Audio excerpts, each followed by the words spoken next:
ended. The Clone War has.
Skywalker was weak.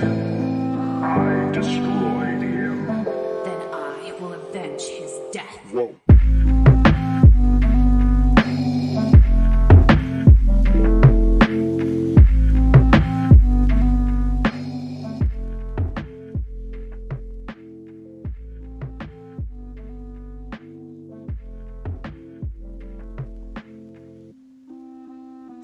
Nils Lofgren threatens to pull his music from Spotify as well over the Joe Rogan thing, and, well, I'm probably here with the rest of you guys, asking who the hell is Nils Lofgren? But apparently we'll find out together, so stay tuned for that. In other news, thousands in Canada start coming together to protest for the COVID-19 vaccine mandate, and we actually have a little bit of drone footage for this as well. So we'll talk just a bit about what's going on with that. Chuck Todd gets on to Meet the Depressed over the weekend and tells us that the Biden Supreme Court pick is probably a lifeline to his polls. Well, Chuck, this probably isn't going to turn out the way that you want it. So we'll see what happens with that. And Disney. You know, I've been trying to get to this for just a few days now. Disney is rethinking Snow White after Peter Dinklage decides he wants to weigh in on the mistreatment of little people. It is going to be all this and more. You're just mad you can't date me. I am Jay Edgar, and this is Contemporary.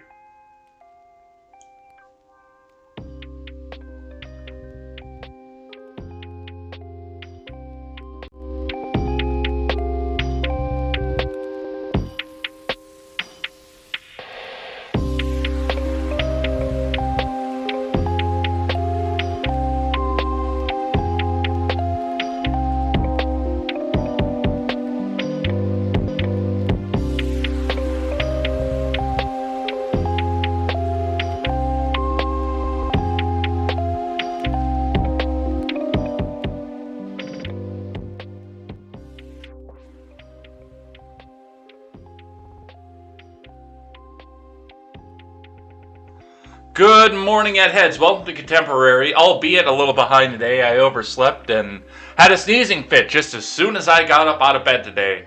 So, I mean, I didn't get out until like 7:07, but just sneezing fit immediately. Then I sit down like, nothing's organized, and we've got a lot. We do have a lot to get through today as well. So, you know, nothing's organized. Get up occasionally, have another sneezing fit again. It's been a morning, but we are here. The news stops for nobody. And we have to keep going with it.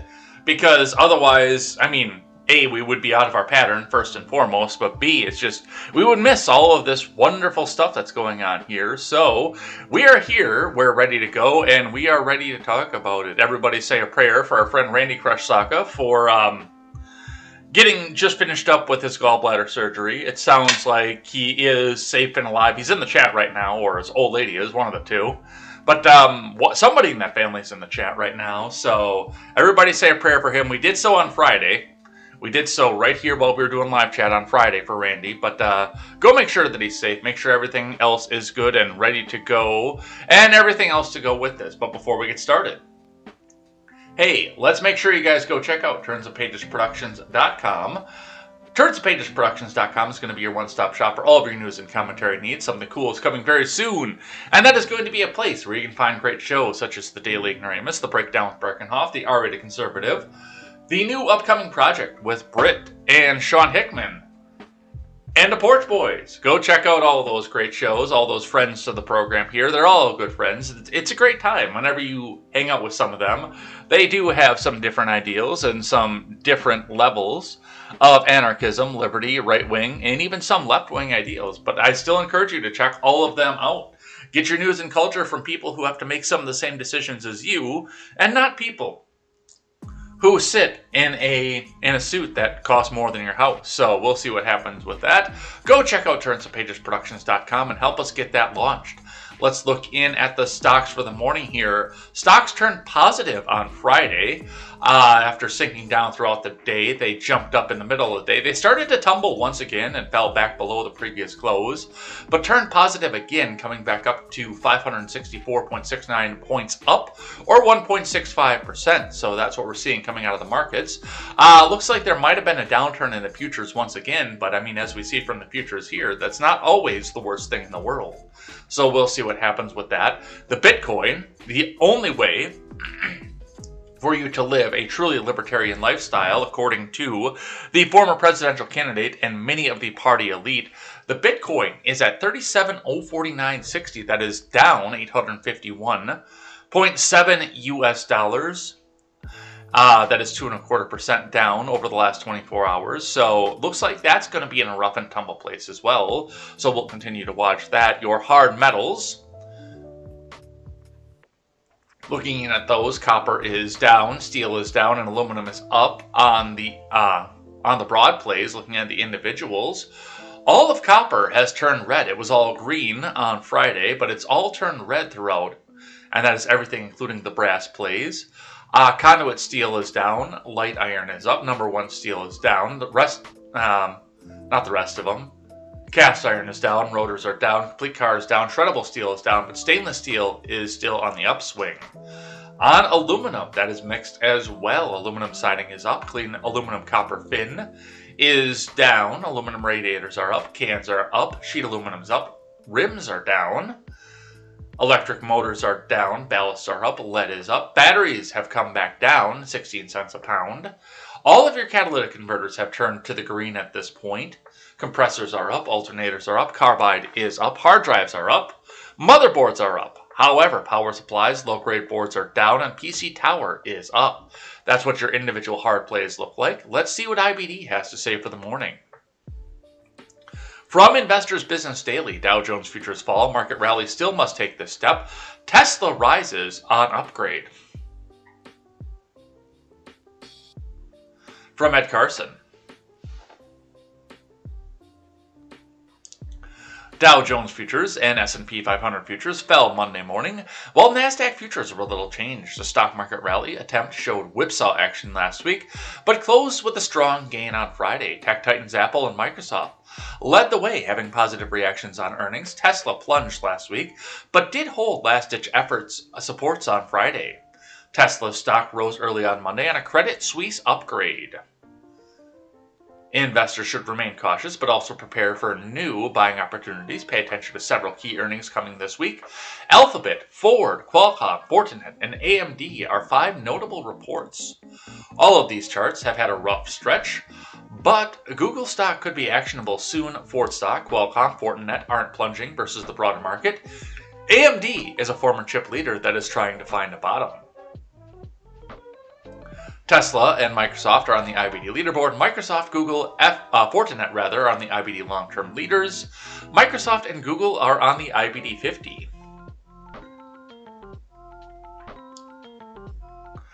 On the futures, Dow futures fell 0.6% versus fair value, but off its worst levels, which means they're coming back up on the futures side at least. S&P 500 futures retreated 0.4%. NASDAQ 100 futures edged higher with a slim boost from Tesla stock.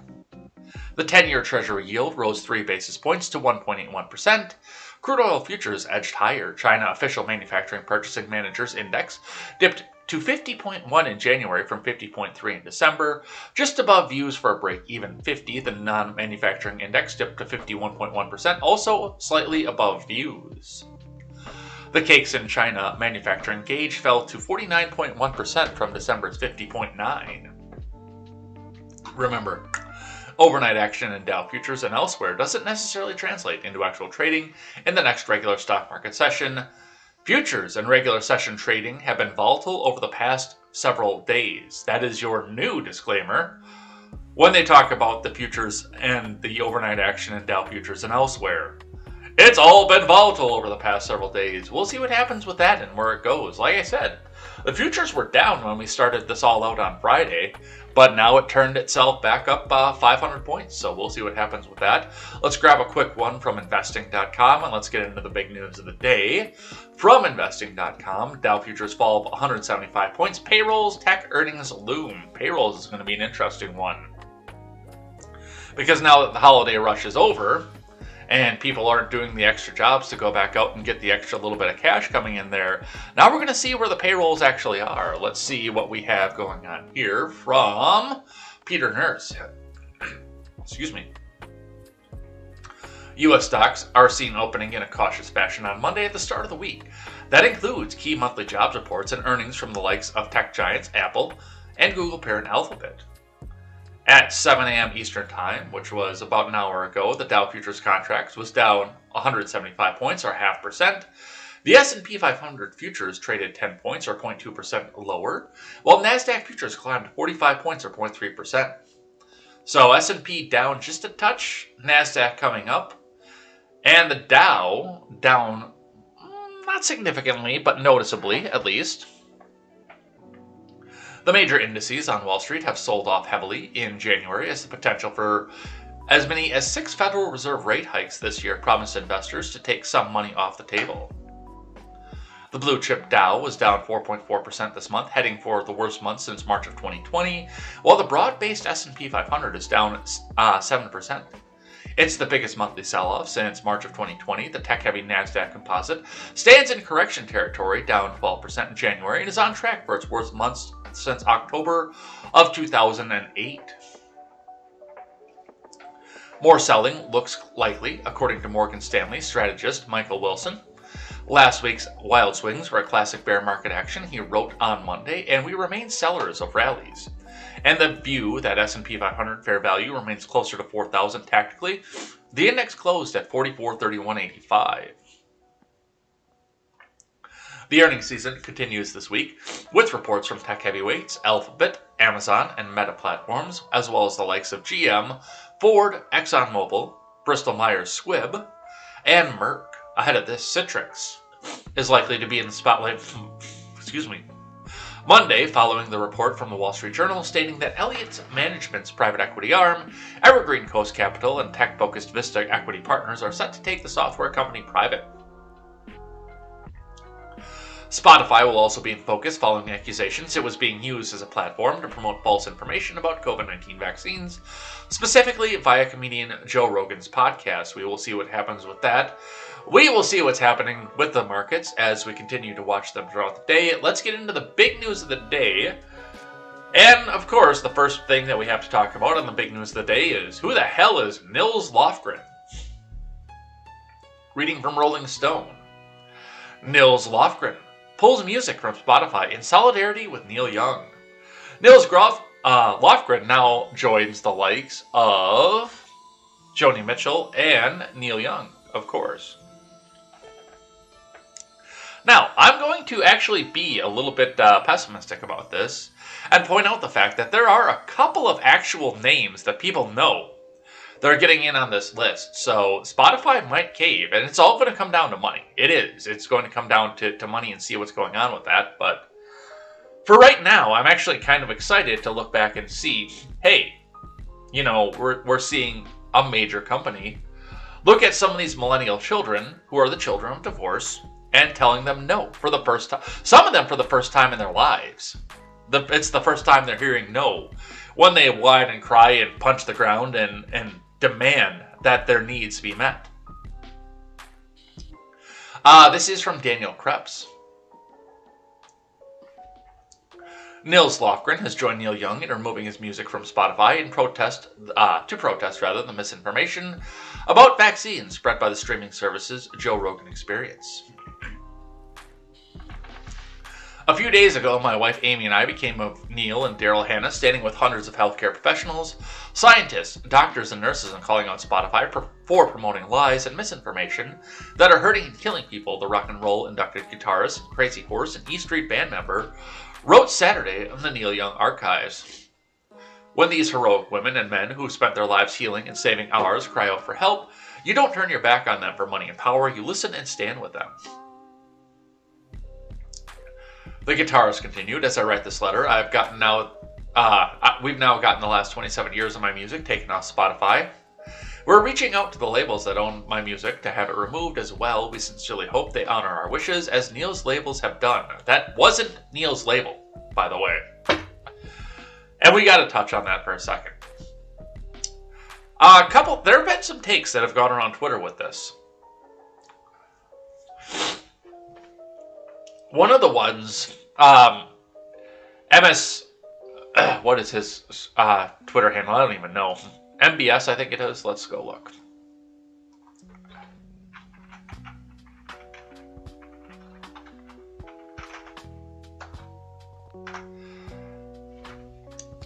Yes, it is MBS. MBS59er over on Twitter.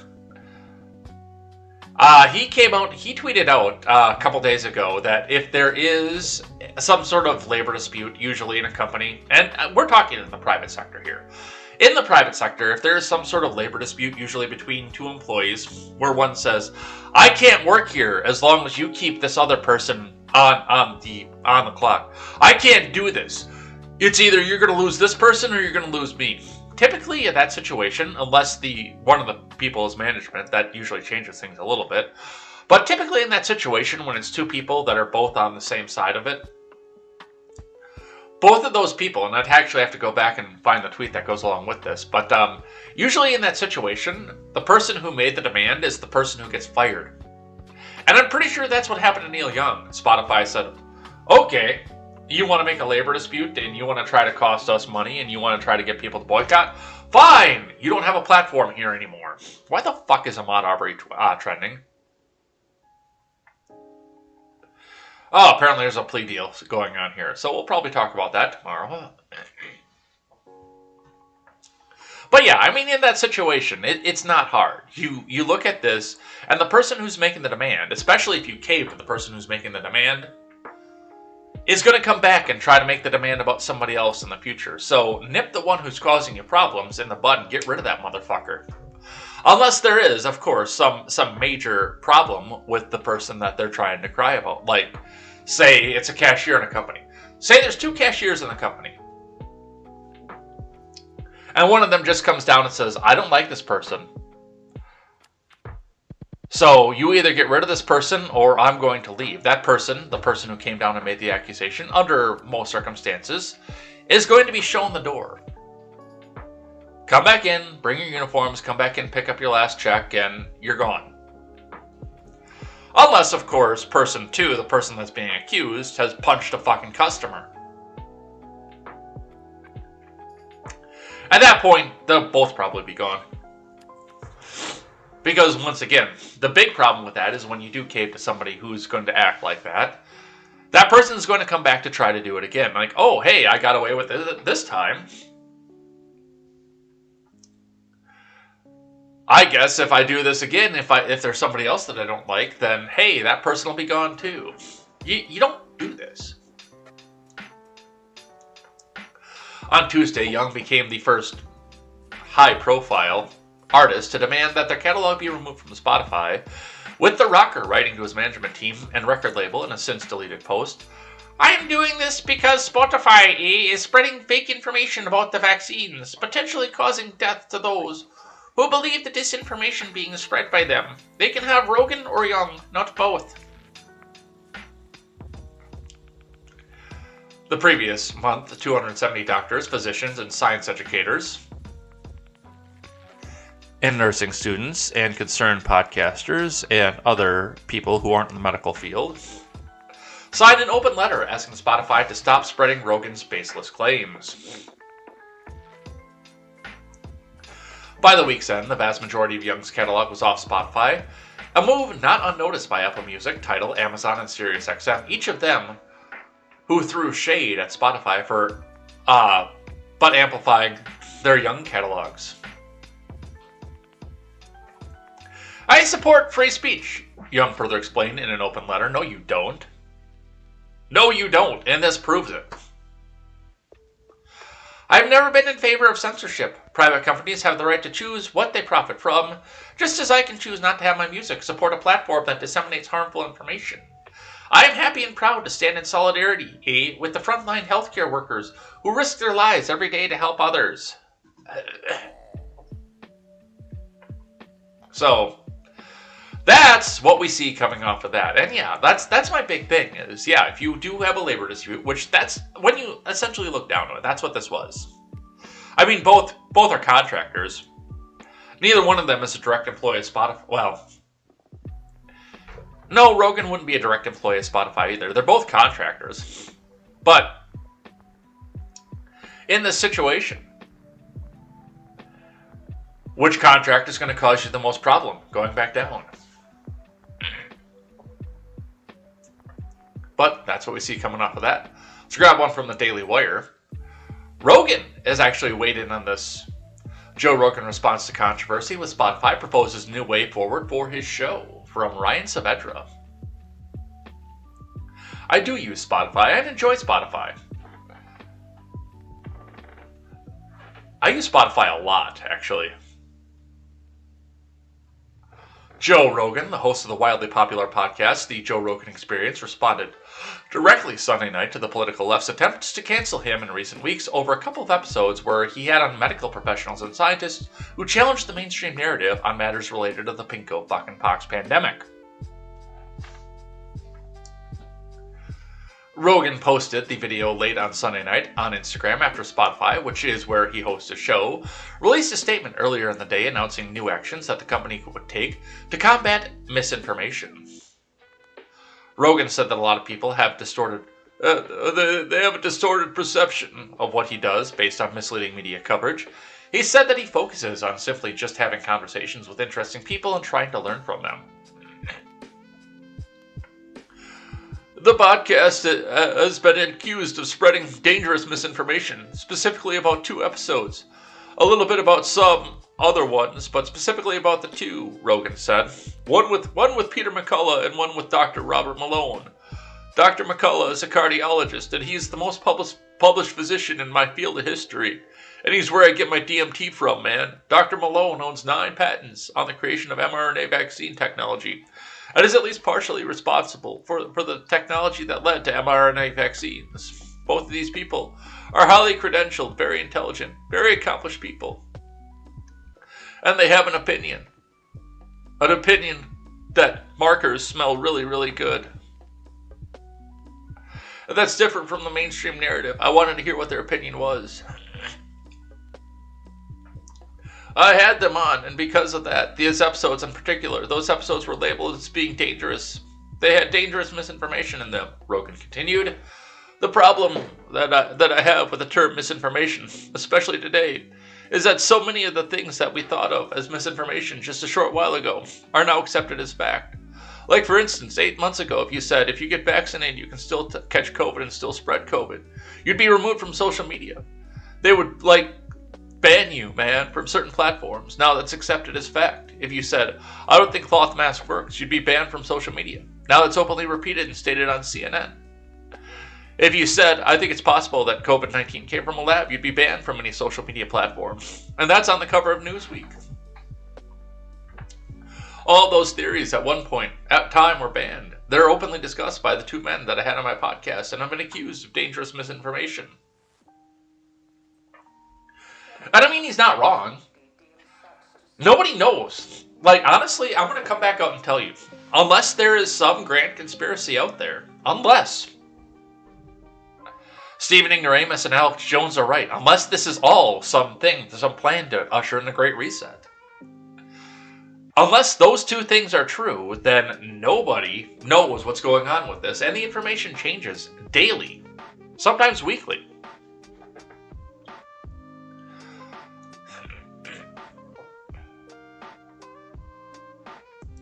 And Rogan just wants to have the conversation. This is one of the biggest topics in the world right now. But that's what we have going on with that. Everybody pray for Quest Fanning.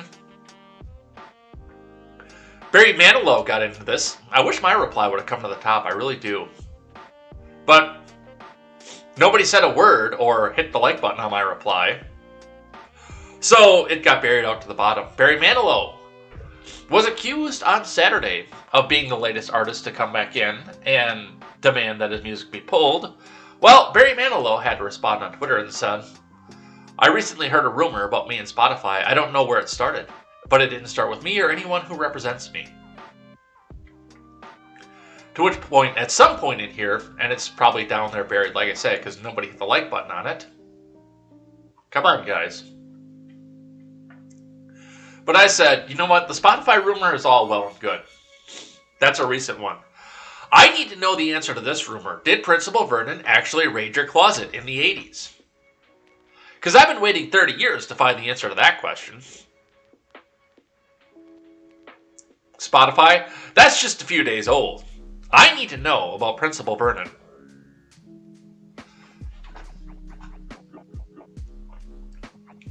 From Stereo Gum. Spotify response to boycott with COVID-19 information hub. From James Reddig.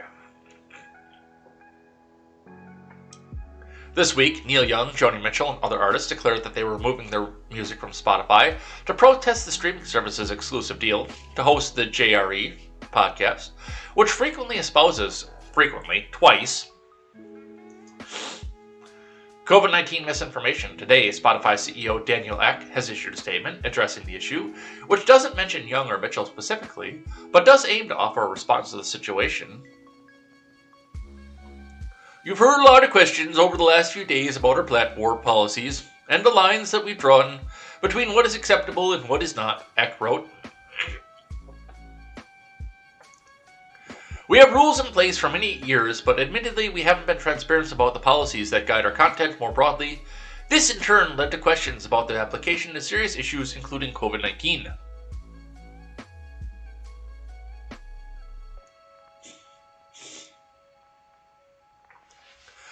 Ek outlines new measures that Spotify has taken to combat COVID-19 misinformation.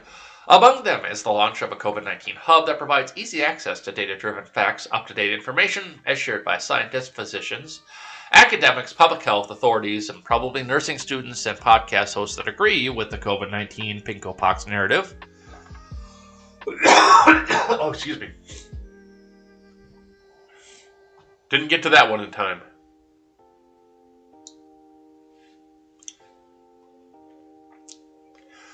And public health authorities around the world, as well as links to trusted sources, which is effectively a group of podcast episodes from sources like the BBC and CNN that are not the JRE. Any podcast hosted on their platform that discusses pinko pox will have a content advisory linking to said hub. Spotify has also made their long-standing platform policy document public. It leaked in part a couple days ago, which they describe the rules of the road guide to all our creators. In these policies, they specifically request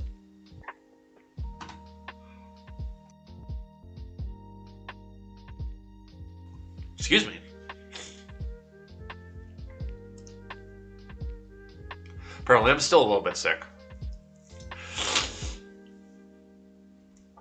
That includes asserting that AIDS, pinko pox, cancer, or other serious life-threatening diseases are a hoax or not real.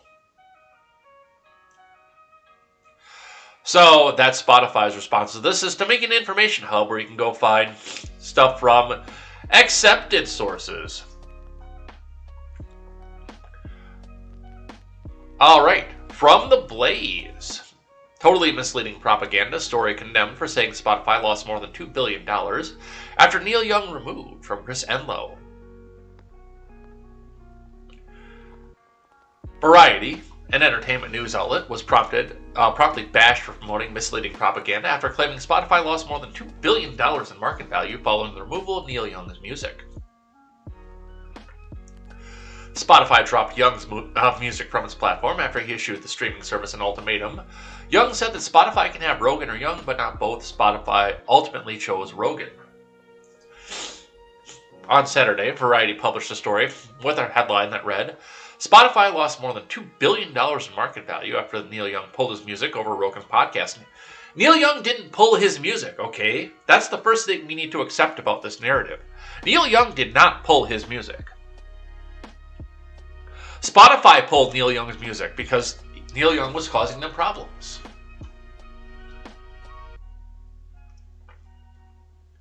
Spotify's market capitalization fell about $2.1 billion over a 3-day span this week, coming after folk rocker Neil Young yanked his songs from the audio streaming giant to protest Rogan's misinformation spreading podcast. The story explained. The news outlet was sharply criticized for the framing of its story because the headline suggested that Young's removal from Spotify was the reason for the loss of Spotify's market value, but as the article explained, Spotify had been hemorrhaging market value for months before the controversy with Rogan, and its value actually rose a day before the story was published.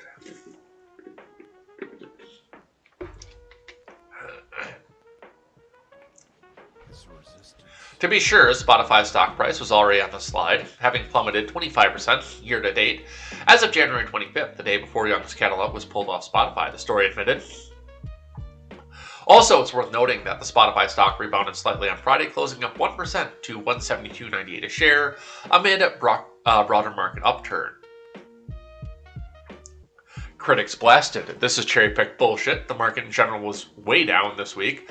But in the last 2 days of trading, since they announced Young was gone and Rogan is staying, their stock is actually up slightly. You moronic hacks have no shame. Mediaite columnist John Ziegler said. And that's from Mediaite, by the way.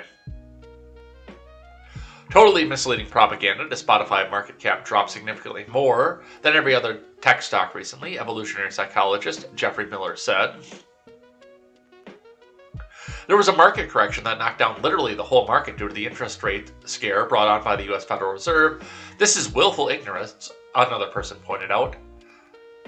So hold on, you rally against Rogan for misinformation, then you write an article with a completely false narrative. Jesus Christ, one person observed. LOL, the two happened at the same time, so it has to be connected, right? What a childlike analysis, another person mocked. So, and yeah, I mean, that's a big part of this. And of course, like I said, with Variety, Young didn't pull his music.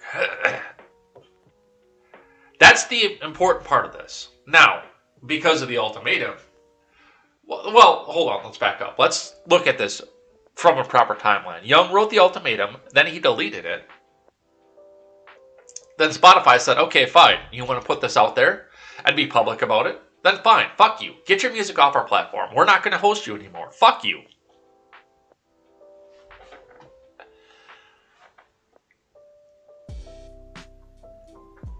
So that's what they have off of that.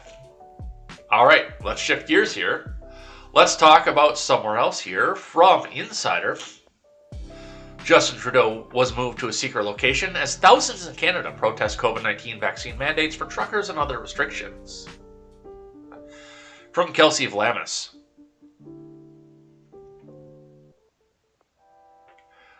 Prime Minister Justin Trudeau and his family were moved from their home in Ottawa to a secret location as thousands of people descended on Canada's capital Saturday to protest vaccine mandates for truckers and other public health restrictions. Excuse me. I'm going to have to do some on-air production, some scrolling to see what Benny Johnson tweeted out. Because he's blue-checked, which means he's been tweeting for fucking ever. Everything that he can possibly find. Trudeau was relocated over security concerns earlier in the day, CBC reported, though the protests had remained peaceful as of Saturday evening with no charges brought against any of the demonstrators, Ottawa police said. Let's see if we can find the tweet that goes along with this. We have to go all the way back to the 29th.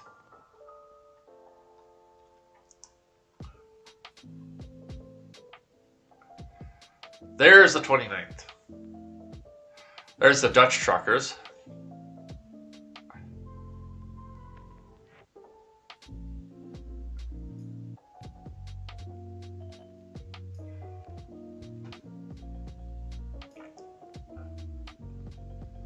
There's another scene for them to see.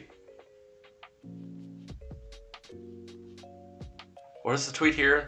This is a scene that was the truck convoy makes its arrival.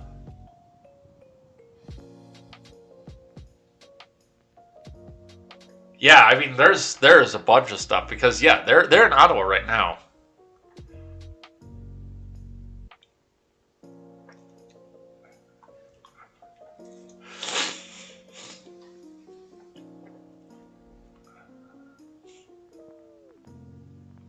This is the scene in Ottawa as the Trucker Freedom Convoy makes their arrival. Justin Trudeau has left Canada's capital city. So much for the small fringe minority.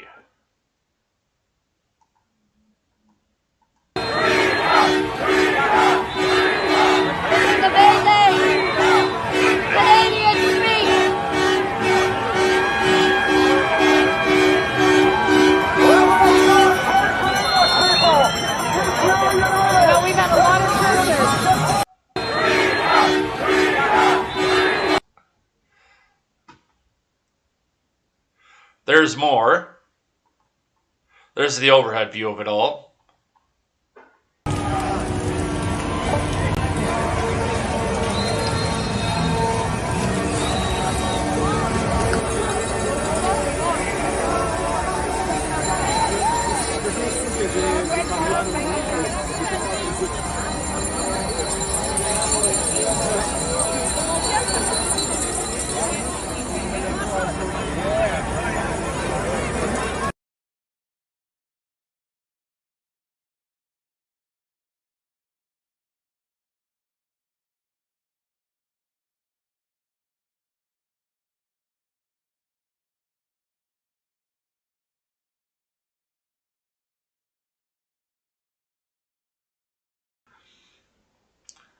I don't know why the audio got cut on that right away, but yeah, I mean, just look at all the people that are out there. It's insanity where the people said that, I mean, this is almost nobody out there. This is what almost nobody looks like to the Canadians. The drone footage off of this. And I mean, I'm sure that this is the same kind of thing, by the way. I mean, if you look at this, if we bring this back out, let's throw a mute on this one quick. But I mean, if you draw this back out and look at this, and I mean, this is not like Trump crowds level, but I mean, this is the same kind of crowds that they talk about with Barack Obama, say that this is what change looks like. This is what hope and change looks like, but also will selectively pan to come back out and show you that, oh, no, this, well, Trump didn't have hardly any crowd size whatsoever. Nobody wanted to go see him become the president.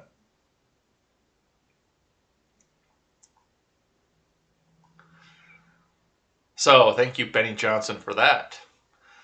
Truckers began arriving Friday. After nearly a week of driving across Canada, the Freedom Convoy began as a protest against the pinko-pox vaccine mandates for truckers who travel over the U.S.-Canada border. Canada's mandate, imposed on January 15th, requires truckers to provide proof of vaccination in order to cross the border. Truckers without vaccines are required to quarantine and take a test when they return from the U.S.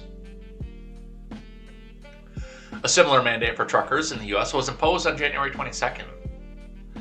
Insiders Grace K previously reported that the mandates could worsen supply shortages and the price increases in both countries.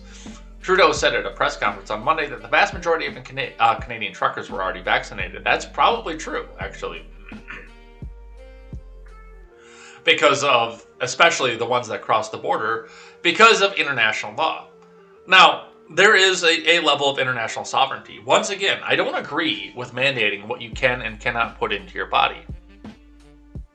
I don't agree with any of that, but there is a level of national sovereignty where these nations do have the right to say, oh, well, you only wear yellow shirts? We don't allow yellow shirts in our country, so you're not allowed in. It's a stupid example, But it is an example of what the national sovereignty looks like for these nations.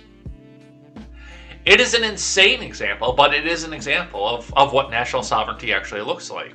And something that we should be paying attention to with national sovereignty as well. I mean, there is a level of sovereignty that these countries can do that. Now, I wish that they would find another way, and this is a way for the general citizenry to push back. And yes, because of the numbers of people who are already vaccinated in Canada. Yes, the majority of them are already vaccinated, at least double dosed. They probably don't have their 25 boosters yet, but the majority of them are probably double dosed already. It's not a matter of whether or not they want to get the vaccine. And when we see a lot of the other protests and a lot of the other people that are looking back, refusing to show their cards, to wear their masks or anything else, a lot of them, statistically in the US, are already also fully vaccinated. 70% fully vaccinated. That means statistically, most of them already have the double jab. Now, with that being said, the protest is against the mandate, against the government telling you what you can and can't do, what you must and must not have in your body in order to cross a border, in order to do your job, in order to have income. That is the problem. And like I have said from the top, if you would have just left this thing out there and had the vegetable in chief come back out and say, "Hey man, they're available now. You can go back and get your vaccine, man. Anywhere you can get a flu vaccine." You'd probably have 90% of the US vaccinated already. And I'm saying that if you just said that and then left it at that, no lotteries, no mandates, no nothing. Because a lot of people were really eager for this when it first came out. It's when you started A, first begging people to do it, B, trying to bribe them to do it, and C, trying to use the power and the long arm of the law to do it. That's when people started to have fucking questions.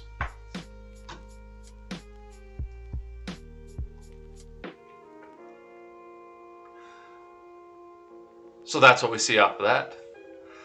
We've got another one here, a reel that was brought to me by our friend Sully Blue. He DM'd this to me yesterday here. This is over in Saskatchewan, so this is before they got to Ottawa. That's your tiny minority. This is how legend... Jesus Christ, that's loud. Okay, we're not going to listen to that. But yeah, that's in Saskatchewan. As they're making their way across the Trans-Canadian Highway, which I don't know why there are so many 90s in the Trans-Canadian Highway, but apparently there are. Yep, that's your small minority right there. Tiny minority.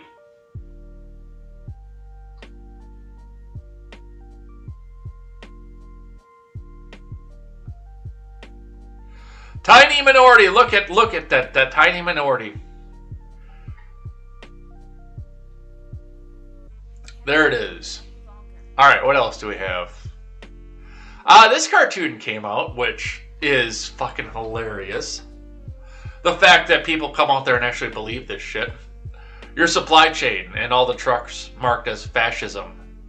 Michael DeAdder, who nobody's going to remember in 5 years, is cartoon for January 28th, 2022, because apparently, like, he keeps using that word and he has no idea what it is. They're not trying to truck in fascism. Fascism is not a synonym for anything that you don't like. Do you know what fascism is? Fascism is a partnership between the government, which usually has restrictions on it for free speech, and private companies, to do the bidding of the government to try to make sure that you still do what the government wants without using government law. That's what fascism is. You know what fascism is not? A bunch of truckers looking back and saying, "Hey, government, you can't tell me what I can and can't put in my body."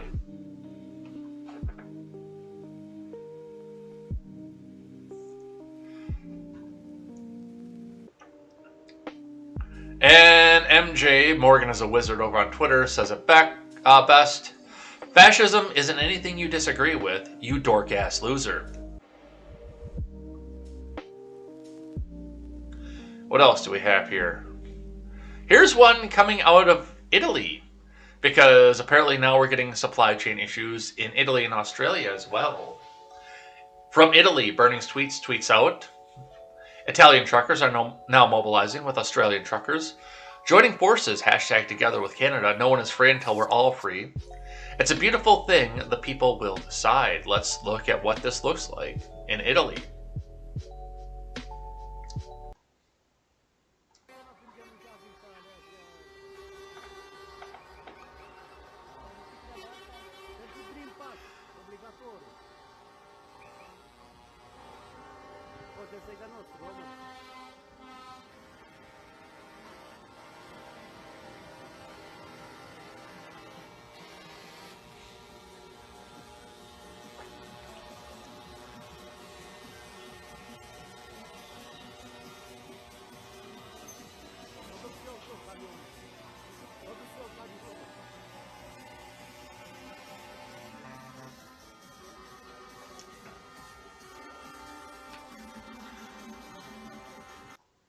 All right, and I mean, just to look at that too. That's one of the things to look at with this, and one of the things to look at with the Canadian truckers as well.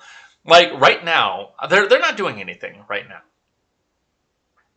They're coming in and they're showing up at the Capitol, and they're waving their flags and their signs, and they're having all their supporters come in and wave their signs. They're small minority of supporters. That's what they're doing right now. But if these truckers, and we can see some of this in the traffic pattern here in Italy as well. But if these truckers in Ottawa want to shut down Ottawa completely choke them out, they could. Now, Canadians are very, very nice, and I don't know that they would right away, but if they really wanted to come back out and shut Canada down, and shut Ottawa down, they have the power to do so.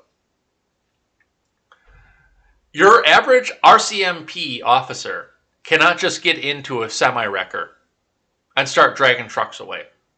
A, number one, you're going to run out of places to put them. And B, it does take a specialized skill set to get into that truck, hook on to the tractor, and carry the fucking thing away. And that is, of course, as long as you're talking about just a standard 3-axle tractor. Once you start getting into big straight trucks, specialized equipment, stuff with trailers on it, stuff like that, then you're getting into an entirely different conversation. It takes a certain skill set to do so. And there aren't that many semi-wreckers. Maybe it's different in Canada. I don't know. Probably not. But there are not that many semi-wreckers out there where you can just come out there and start dragging them out there one by one. If there are 50,000 trucks sitting in Ottawa right now, you are going to have... If they need to go back and clear them out, you're talking months to go back and clear them back out. Not days, not hours, months. If they decide to come back, park those trucks across the road and say, okay, you're not getting supplies until you back off on the mandates. Now, once again, they're not doing that right now, but they could. And that does seem to be what they're doing here in Italy, is slowing down the supply chain to where, and blocking off the traffic to see what they do with that. And no, there's no way. And that, of course, is also on top of the fact that you have to make the assumption that the semi-wrecker drivers would actually come back out and start dragging the trucks away. Because I don't think they would. Because they've got a CDL, they're in solidarity with the same kind of people. And again, I don't know how Canadian CDL laws work, but I mean, if they work anywhere similarly to what they do in the US, then in order to drive the semi-wrecker, A, you need a special endorsement. Probably not for just a bobtail, but if some of these guys are down there with their trailers, you need a special endorsement because you're way over length at that point. You're way overweight, especially if that trailer is loaded all the way down. You need a lot of certifications to move that truck. To get in that semi-wrecker, to turn it in, to hook on to the semi-tractor and drag it away. These people could come back and cripple Ottawa for months if they needed to. And I'm not suggesting that they do. I think the show of solidarity is going to be enough to start to change things. At least I hope it would be.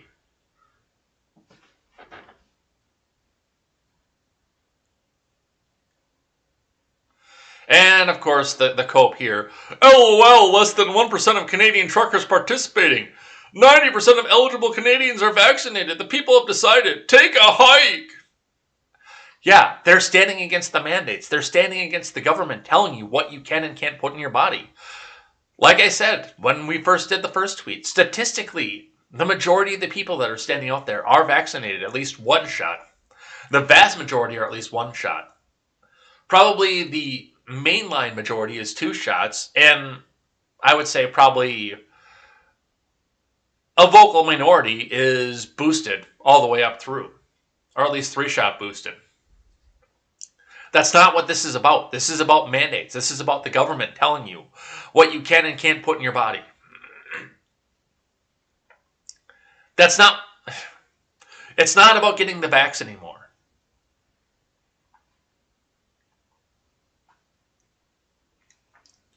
From NDTV, Canadian PM, go away. Family moved to secret location amid protest reports.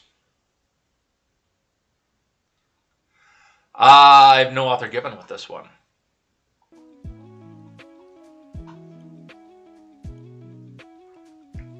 Canadian Prime Minister Justin Trudeau and his family have left their home in the country's capital and shifted to a secret location after a large-scale protest opposing the vaccine mandates converged on Parliament Hill, media reports said on Saturday. What started as a protest dubbed the Freedom Convoy against a vaccine requirement for cross-border truckers has grown into a large demonstration against the Trudeau government's coronavirus regulations.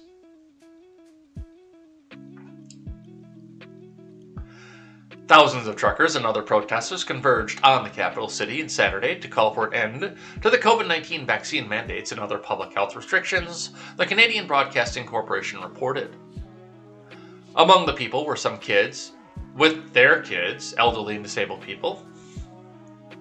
Some even carried signs with aggressive and obscenity-laced rhetoric, directed mostly at the Canadian Prime Minister, according to the Globe and Mail newspaper.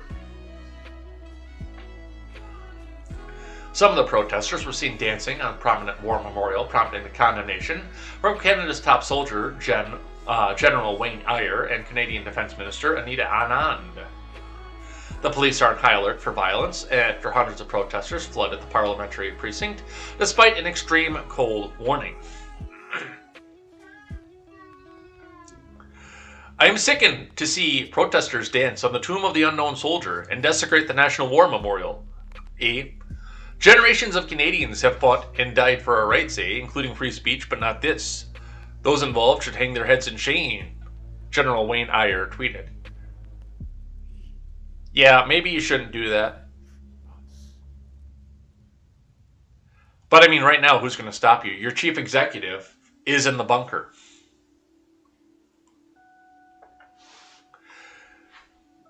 I will decide whether or not I want to judge him, whether he was the one who made the decision to go to the bunker, or whether it was his Secret Service. Well, I don't know what their Secret Service is called in Canada, but if it was their Secret Service, I would have said, okay, fine. You didn't get the choice in this matter. Maybe you should have told your Secret Service, no way, I want to go out there and meet with these people. Maybe you should have done that, but if it's not your choice, which in the situation, in a lot of chief executives in countries, that's not their choice. The bunker baby thing that they keep trying to push on Trump, that was not his choice. The Secret Service came out and said, no, Mr. President, you're going down there now. And I'm willing to bet that at some level, they did the same thing in Ottawa. They tried to get Trudeau to not have to go and deal with them with the COVID scare, but, you know, I'm sure at some point somebody looked back and said, no, Mr. Trudeau, I mean, if it's okay with you, we're going to take you down to the bunker now and we're going to keep you safe, okay? Police said that nearly 10,000 people were expected to be on hand by day's end. It's more than that. Media reports say that Saturday evening, the force did not have an official estimate of the crowd size. So, there again, like I say, I mean, if whatever their Secret Service is in Canada, if they were the one that moved him, I'm actually not going to judge him that harshly. I'm not going to be like some of the other commentators, because there are rules, just like in the U.S. with the president. One of the reasons I can't run for the presidency right now is I'm not ready to give up my driver's license for the rest of my life yet.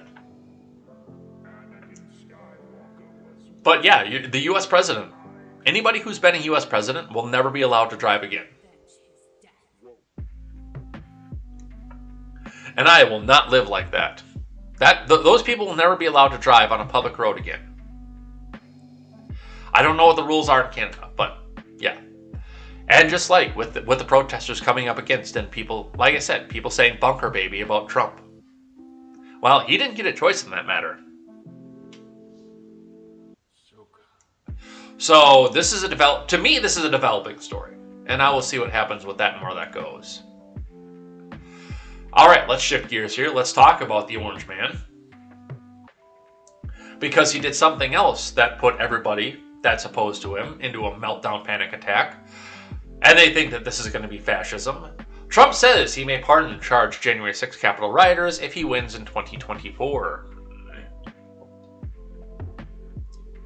From Axios with no author given. Former President Trump said Saturday that should he return to the White House in 2024, he may pardon people who have been charged and sentenced over their participation in the selfie fest that was not deadly, saying that they're being treated so unfairly. Many of the defendants face misdemeanor charges that will likely be resolved before the next presidential election, while others have been charged with and sentenced for assaulting police officers, conspiracy, and obstruction. Another thing we'll do, and so many people have been asking me about it, if I run and if I win, we will treat those people from January 6th fairly. We will treat them fairly, he said at a rally in Conroe, Texas on Saturday.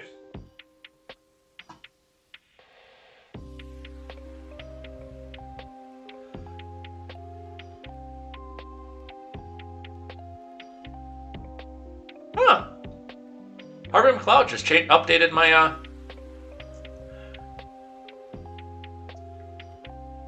my topic. Thank you, because I probably still have that set to follow for, don't I?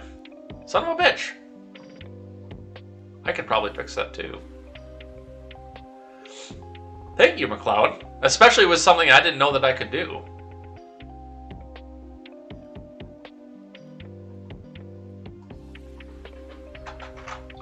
I'm actually going to change it again. A little on-air production. Yeah, I changed the titles, but yeah, I didn't change everything back to, You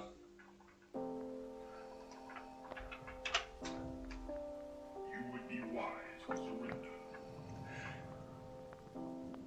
Come on. Alright, anyway, we gotta keep going with this. No, let's go fix the D-Live side, too.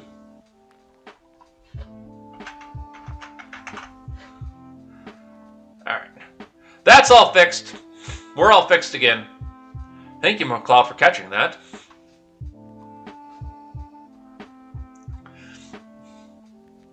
Let's see.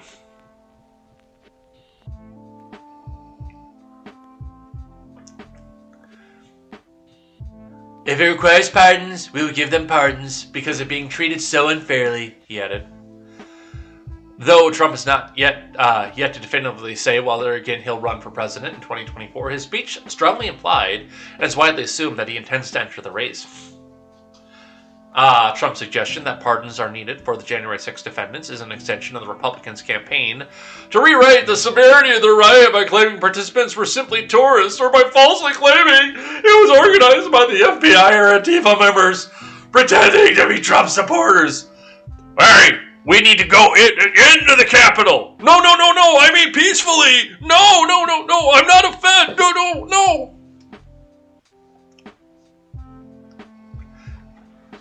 Here's realism. Let's be realistic about this one. There are hundreds of people, and it's going to take some time to go through the cases of everybody. And like the article says, the majority of them have been taken down to a misdemeanor, even though almost every one of them was brought in for attempt to insurrect. No, there were no arrests for insurrection, but attempt to interfere in a government, proposition, in a government function, attempt to interfere. I mean, I've read Stephen Ignoramus's police report. I know what he was charged with. I also know what he's been dropped down to at this point. But I know what they initially tried to hammer on him with before. But even with the ones who get felonies, yes, it's going to be a case by case because some people that got involved in this deserve the felony charges. I'm plain and simple. It is dead out, plain and simple. And yeah, I mean, if this is going to be a campaign promise, and what do we remember about the Trump admin? He does like to go out and fulfill campaign promises, but I mean, this is going to be days, weeks, and months of reviewing every case and seeing who was actually being manhandled and treated unfairly by the FBI and who actually did grab a flagpole and try to bash somebody over the head. You can't just blanket pardon these people, much as I think that they should. But of course, The Guardian had to get their twist into this as well, from The Guardian. For 200 years! Trump pardons promise for Capitol rioters is the stuff of dictators, says a Nixon aide. Yes, getting people away from the justice system is what dictators do.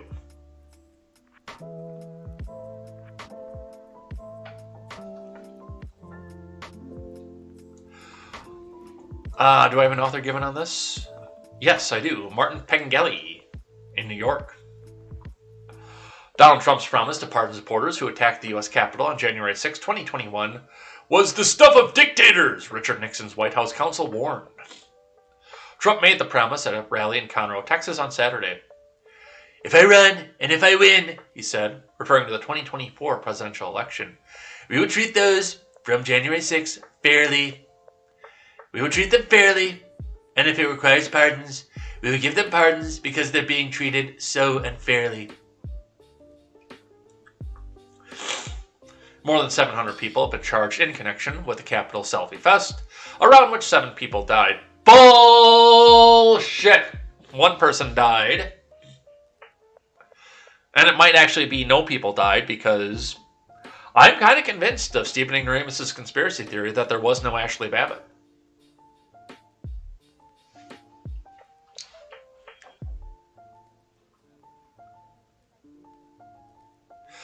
As Trump supporters tried to stop certification of the election defeat, or at least tried to make their voices heard in service of his lie, that was caused by electoral fraud. More than 100 police officers were hurt. 11 members of the Oath Keepers militia have been charged with seditious conspiracy because, as right-wing media has been pointing out for weeks leading up to that, nobody's been charged with insurrection yet, so now they've got a scapegoat. Trump himself was impeached for inciting the riot and acquitted. 10 House Republicans voted to impeach, but Trump was acquitted when only 7 Republican senators found him guilty. That left him free to run for office again. John Dean, 83, was White House counsel from 70 to 73 before being disbarred and detained as a result, so opinion discarded. Of the Watergate scandal, which led to Nixon's resignation in 74, Dean responded to Trump on Twitter. This is beyond demagogue to the stuff of dictators. Please rebar me, he wrote. He is defying the rule of law. Please give me my law license back.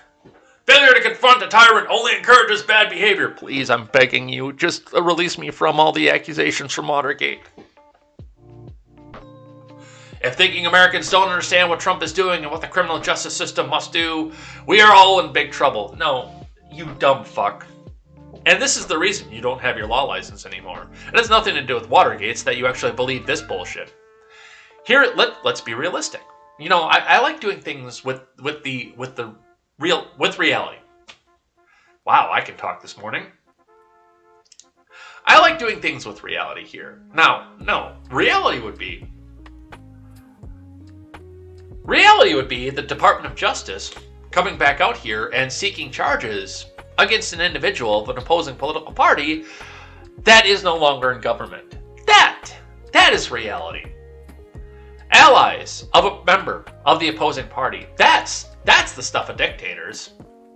If you want to start talking about the stuff of dictators, we can go start talking about what's happening in Merrick Garland's DOJ right now.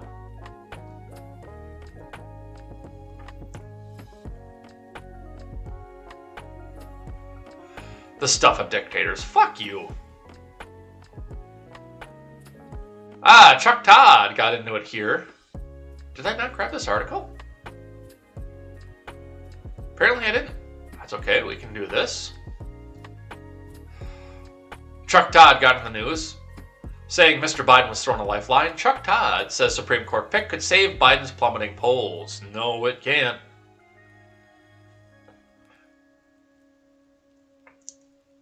And we'll actually watch the video here too. Meet the Depressed moderator and NBC political editor F. Chuck Todd said that the chance to choose a new Supreme Court justice could be the lifeline that President Biden needs as his poll numbers continue to slip. Todd opened his broadcast of NBC's Meet the Depressed with a monologue suggesting that Biden's nomination to replace retiring Supreme Court Justice Stephen Breyer could deliver the political reset the Biden admin has been seeking, a reset that they need in the wake of two major legislative failures. Let's listen. Let's listen, and then I'll tell you what's actually happening here.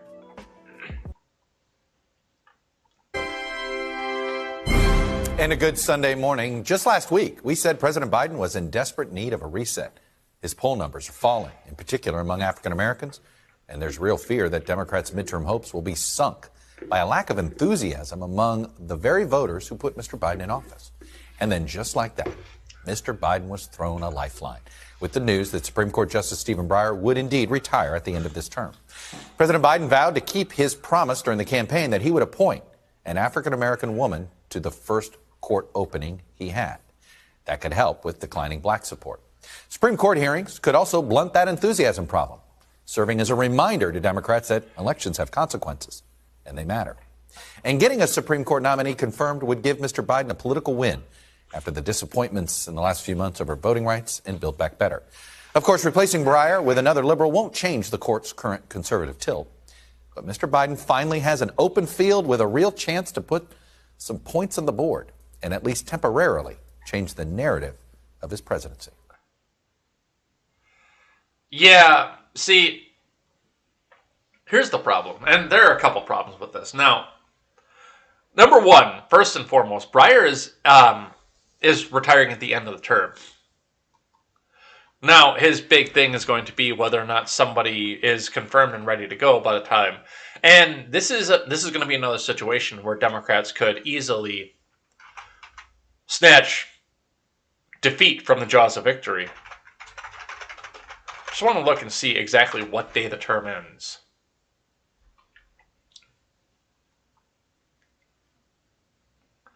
Yep, October. October is when it ends. So their Supreme Court terms go from October to October, which means that realistically, now the Biden team desperately needs to drag this out because this is going to be, once again, the thing that brings us out to the midterms. But they don't want to drag it out too far either. But I think I know what they're going to do. I do. Now, of course, with all the people that they have up here, and the two women that are very qualified to be in this position that he has on the short list, I will admit that the top two, I can't think of the one girl's name because it's not very Anglo. I'm going to be completely honest with you.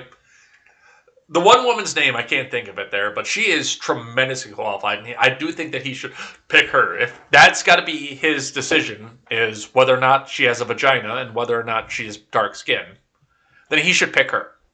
He really should. Because she does appear that she's somewhat constitutionalist. She's less activistic. She's got the credentials. She's Harvard graduated. She would be a good fit for the position. But here is realism right now. We can sit back and look at this and say, hey, the term is going to come to an end here, and Senate Republicans are going to try to drag this back out until after the midterms, whatever way that they can do it, which they shouldn't. Honestly, right now, Republicans in the Senate, as soon as the nominee is announced, Mitch McConnell should get down on the floor and say, okay, go ahead, hold the vote, have your 50 nuclear option. Hey, let's get some more people on there and confirm this justice. That's what he should do, because that takes away another midterm talking point. Once again, they're going to try to make this midterm into a single issue vote situation.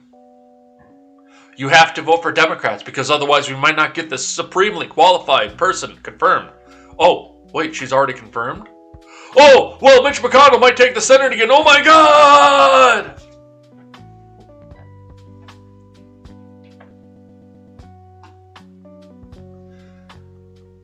And that's all the quote that we went off with this. Todd went on to note that replacing Justice Breyer, a fairly reliable liberal vote, on most issues would do little, if anything, to change the overall balance of the court, but then it might not matter if he could change the narrative surrounding his administration.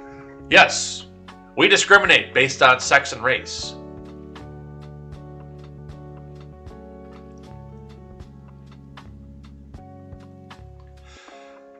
Biden's plan to follow through on his promise has been met with criticism from a number who feel that it's both racist and sexist if the president refuses to consider anyone who does not first check the designated demographic boxes of black and female.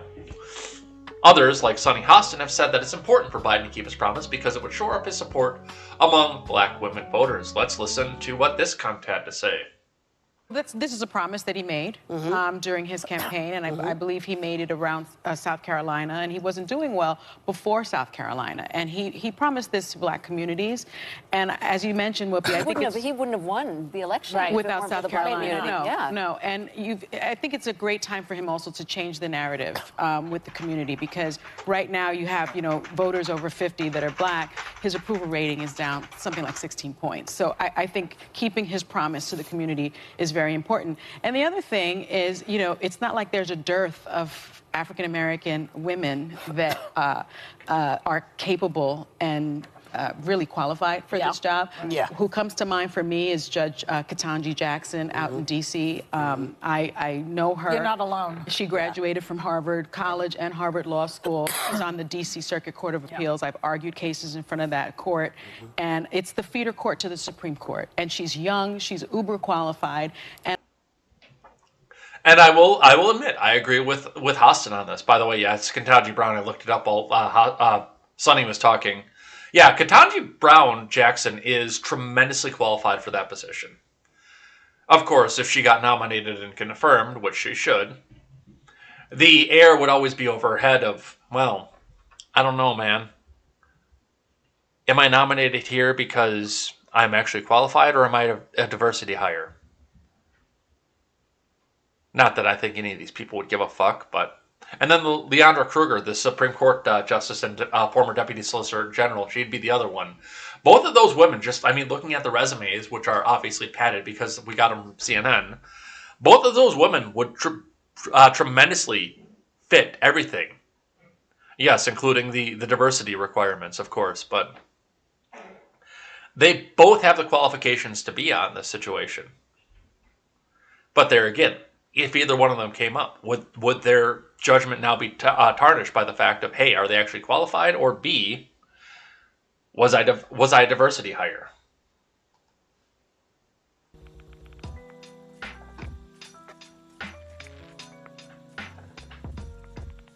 So that's what they say off of that. Yeah, that's actually a good question, Fanning, too. Would she exclude herself from affirmative action cases? Which, there again, that brings up the question. Is she an affirmative action hire, or is she actually qualified for the job? That's a tremendous question to bring back into this.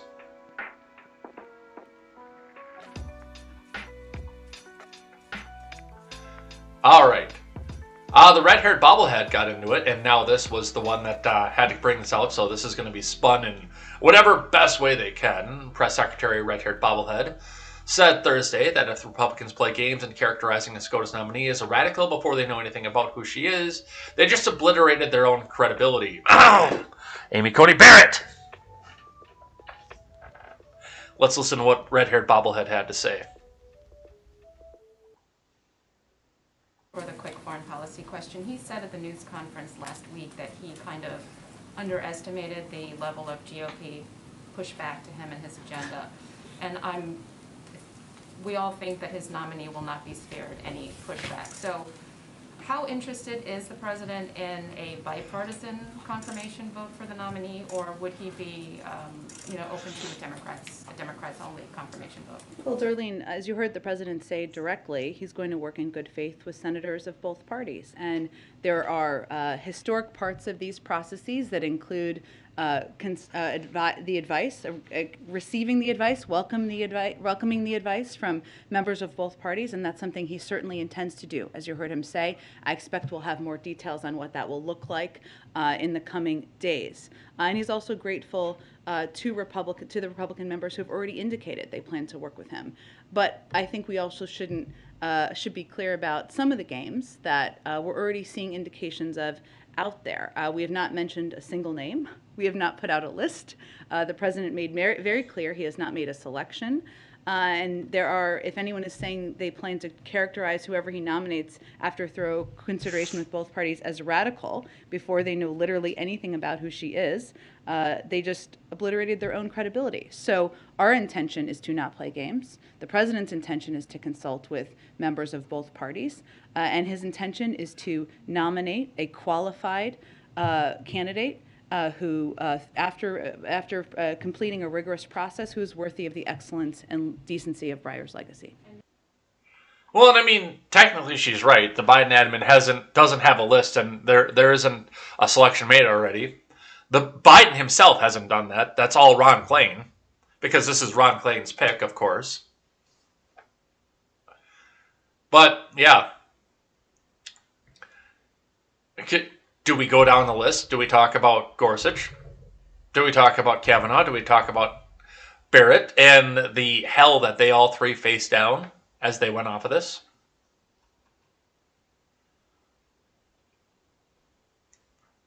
For the quick form. All right, but that's what they say off of this. Senator Hirono. This is funny as shit, by the way. Mazie Hirono got into this here, archived from Fox News, of course, because, you know, their autoplay and the fact that, ad blocker. Senator Hirono urges Republicans to be open-minded to Biden SCOTUS pick as she continues bashing Trump justices. From Joseph A. Wolfzone.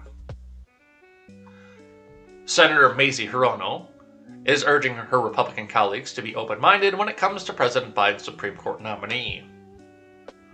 Following the official announcement of Justice Stephen Breyer's retirement on Thursday, Hirono appeared on CNN and praised Biden's vow to nominate a black woman to the highest court on the land, calling the pick so important since she will reflect the diversity of the court, which she suggested did not reflect the diversity of the country in various 6-3 rulings. What I've always looked for in all the judicial nominees, because these are lifetime appointments, is someone who can be fair and impartial. And not nominated by an evil man who is orange. And not having an ideological axe to grind. Well, you kind of gave them an ideological axe to grind in the case of Kavanaugh and Barrett. Which was mainly the kind of nominees that President Trump sent to us. Including, by the way, as far as I'm concerned, the 3 Supreme Court nominees, or now justices. Hirono told CNN's Victor Blackwell. So, all Republicans should be open to everybody that Biden put forward, but everybody that Trump put forward was evil. We can't be open to those people. Let's listen, shall we? Oh wait, we can't, because archived. Let me see if we can actually get this up or not. Let's do some on-air production again. But we might have to go all ways back, because this is all the way back to the 27th. And you know, there was a snowstorm in the Northeast. There's Jim a cocksucker. There it is. Is it this one? It's not this one.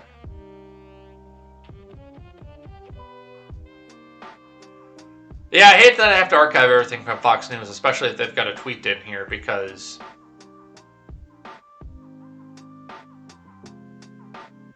you know, then we've got to go back and look through all the bullshit.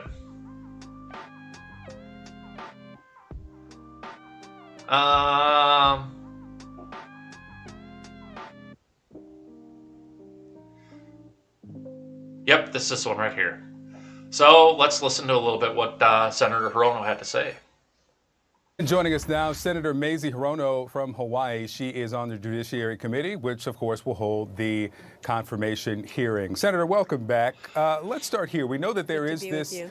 Good to have you. There is this call coming up to talk about the timeline of confirmation. The president said the nominee will be named sometime within the next month. What can you tell us about how quickly after that nominee is named that you could get the confirmation through? Oh, our Judiciary Committee will operate expeditiously, as we have been with all of the other judicial nominees by President Biden. I'm looking forward to this confirmation process. Do you expect it will be as quick as the Amy Coney Barrett confirmation? Well, I don't see why not.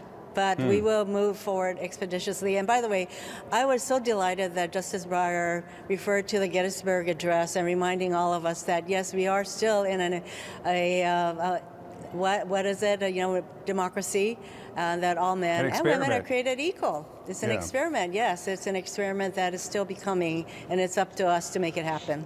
So, on that point, as we watch the outgoing justice make those remarks, we heard from the president that he will be looking for someone with extraordinary qualifications, character, experience, and integrity. You said it will be a black woman. What are you looking for? Experience, qualifications, integrity, the right amount of melanin in the skin, a set of ovaries. Looking for? Is there a specific type of experience you're hoping for in this nominee? What I've always looked for in all of the judicial nominees, because these are lifetime appointments, it's someone who can be fair and impartial and not having an ideological axe to grind, which was mainly the kind of nominees that President Trump sent to us, including, by the way, as far as I'm concerned, the 3 Supreme Court nominees, or now justices. All right, so let's talk about what we're hearing from. All right, so that's what Hirono has to say. Oh, no. All the Trump people are bad, but we need to have an open mind about all the Biden people. And, well, all I can say to that is fuck directly off. Let's talk about Pennsylvania. Court finds Pennsylvania mail-in voting law unconstitutional. Appeal anticipated, because of course it's going to be. And it'll probably be injuncted just in time for the mail-in voting to happen. For the midterms, for the primaries at least. From PennsylvaniaHomepage.com. From Mark Levy of the Associated Press. The Commonwealth Court of Pennsylvania has found the Commonwealth's no-excuse mail-in voting law, Act 77, unconstitutional. According to court documents, 14 members of the Pennsylvania House of Representatives filed a petition to block the 2019 law that would allow any qualified voter to vote by mail. The decision by a 5-judge Commonwealth Court panel of 3 Republicans and 2 Democrats could be put on hold immediately by an appeal from Governor Tom Wolf's administration to the state Supreme Court. The law allowed voters to submit a ballot by mail up to 50 days before an election and to place voters on a list to permanently receive a ballot application by mail. It also established 15 more days to register to vote and extended mail-in and absentee submission deadlines. Act 77 also outlined the rules for voting machine decertification and appropriated funding for voting machine upgrades that provide a verifiable paper trail. Acting Secretary of the Commonwealth of Pennsylvania, Veronica DeGraffenreid, argued that the challenge to no-excuse mail-in voting lacked standing and the challenge was untimely filed. The Department of State announced that the ruling has no immediate effect on mail-in voting and that voters should request their mail-in ballots for the May primary election. The department added that they are notifying all county election boards that they should proceed with all primary election preparations as they were before today's Commonwealth Court ruling. Pennsylvania AG Josh Shapiro, who's also running for governor, tweeted that he's confident that Act 77 will ultimately be upheld as constitutional because honk honk, I have an election to win.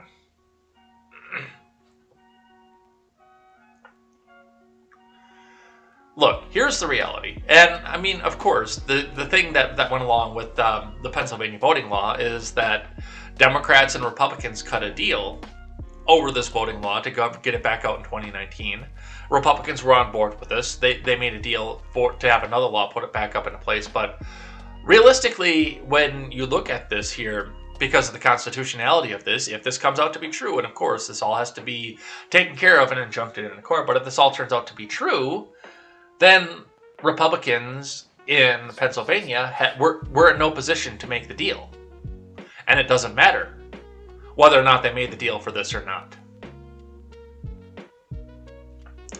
This whole thing with the mail-in voting and the quick hurry-up ways to get it done, or in Pennsylvania's case, the underhanded deal in 2019, the whole thing with the mail-in voting on this right now is going to come to a head off of this as people start to sue and see what's going on with this. They're trying desperately to keep drop boxes in Wisconsin right now. We have a story on that for KTZed Redemption later on tonight. We have another story, we're talking about that because they injuncted it, but as KTZed pointed out, there's a drop box in front of every post office. There's a drop box. Mostly, there's a drop box right in front of your house. You put the little flag up on the box, and the mailman comes and get your mail.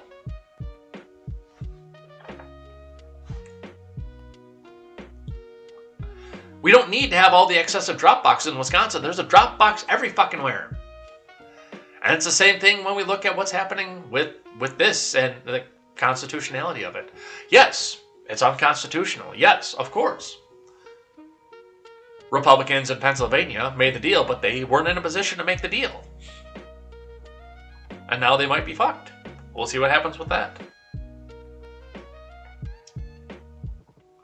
Mike Kelly, of course, had to get in on this one here.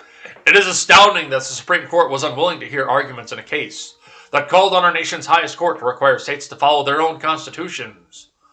My statement on the decision in Kelly versus Commonwealth of Pennsylvania. Well, the Supreme Court actually had no standing to take this case up. That was supposed to happen just like it is now in your state Supreme Court because it's a matter of your state's constitutionality. It's not a federal constitutional issue. It's not an issue of interstate commerce. The Supreme Court of the U.S. had no standing. And they knew that. Instead, you should have been rallying this to get taken up by your state Supreme Court and trying to figure out why your state Supreme Court wouldn't take this up. That's the more important issue on this right now. Honk honk.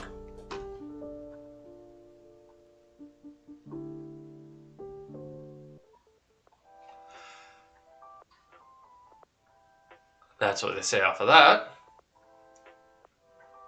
And of course, the collapsed bridge had to get back in the news here from the Hill. We talked briefly about this because this was just happening and breaking on Friday. Biden visits the site of collapsed bridge in Pittsburgh. From Brett Samuels. President Biden on Friday visited the site of a bridge in Pittsburgh that collapsed hours before he arrived in the city to tout federal investments in infrastructure through a law that he signed late last year. Biden met with local officials and emergency responders near the Fern Hollow Bridge, which collapsed earlier in the day. He said first responders deserve an incredible amount of credit, man, and asked for more information about what had unfolded. I've been coming to Pittsburgh for a long time. You know, I'm Scranton's native son. Dunder Mifflin and stuff like that. Pennsylvania, come on, man. I got out there as soon as I could, but I still love Pennsylvania, and I'll use that to get votes. Come on, man. Biden said, noting the city is known for its vast number of bridges. And we're going to fix them all, man. Come on, he added. Not a joke. This is going to be a gigantic change.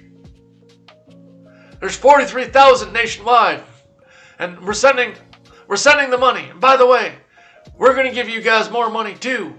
The cops.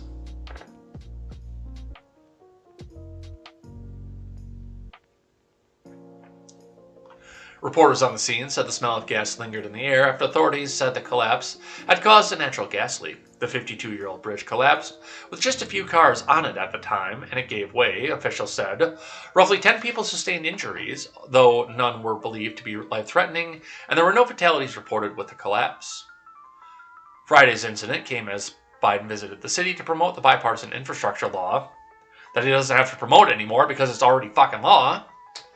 That he signed in December. The law provides roughly $1.2 trillion in funding for bridges, ports, roadways, railways, and other projects that Biden had argued are badly needed to bring the U.S. in line with other countries.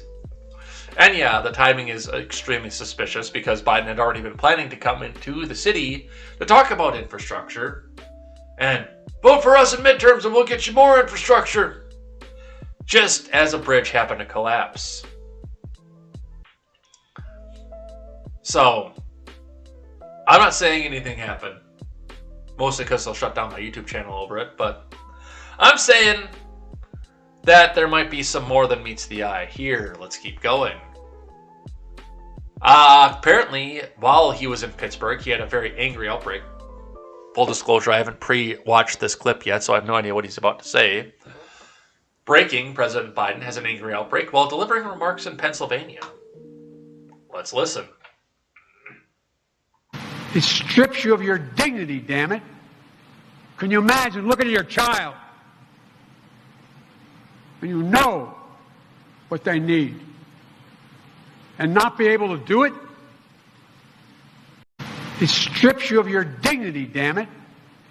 Can you imagine looking at your child? Damn it! It strips you of your dignity, man! Come on! Oh, he's so edgy. He says, damn it! He's just like us, you guys! He gets angry. Guys, we should vote for Biden. He's just like us. Look at him. Listen to him. He's a regular working class hero that's been in the Senate since 1973. Working class hero. Oh my God. Look at him.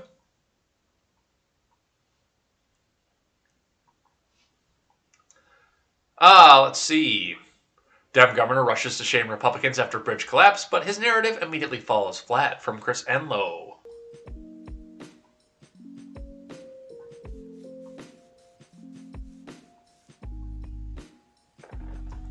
Tom Wolf wasted no time engaging in partisan accusations after a Pittsburgh bridge abruptly collapsed on Friday, but Wolf's accusation immediately fell flat after 10 people were injured when the Forbes Avenue Bridge collapsed.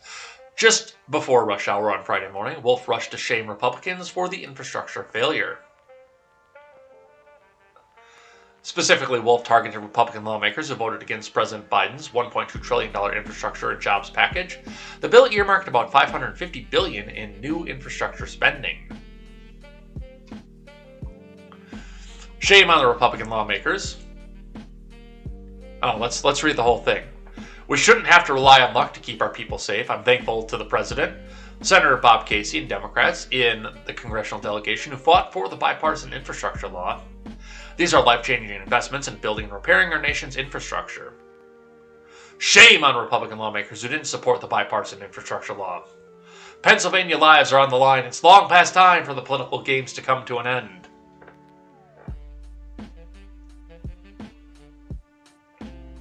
Wolf, however, did not condemn the House Democrats who voted against the infrastructure bill. Those lawmakers were the Honorable and Venerable Alexandria Ocasio-Cortez, D. Twitch, Ilhan Omar, Cori Bush, Ayanna Pressley, Rashida Tlaib, and Jamal Bowman.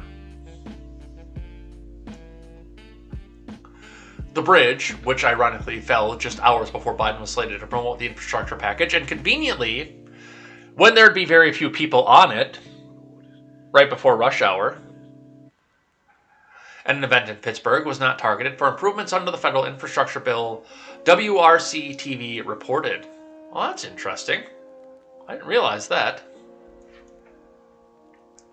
In fact, government data show that Pennsylvania is set to receive more than $327 million in federal funds earmarked for bridge repair and replacement. The majority of the funds, $278 million, are slated to fund or repair or replacement of bridges on main thoroughfares, while $49 million is set to improve off-system bridges like the ones that collapsed on Friday. However, the Forbes Avenue Bridge is not among the highway and bridge projects targeted for federal funding in the state's 2021 Transportation Improvement Program, WRC explained. You can view the state's improvement plan here, which I will put on Twitter and in the Discord. There, it's PDF, and it shows you exactly where everything is slated to go. So before Tom Wolf, and it's 184 pages, unfortunately, but there again, I will show you, I will give you the documents on you to read it. I will give you access to the document, and you can see. So right after the show, I'll put that in the Discord, in general chat, and I will also put that on Twitter for you guys. So, but that's very interesting. A bridge that wasn't slated for any of this collapses right before Biden gets there and before rush hour, when nobody's going to be on this. Yes, as Fanning said, I'm not going to say anything one way or the other happened. I'm just saying it's kind of suspicious, the timing of this.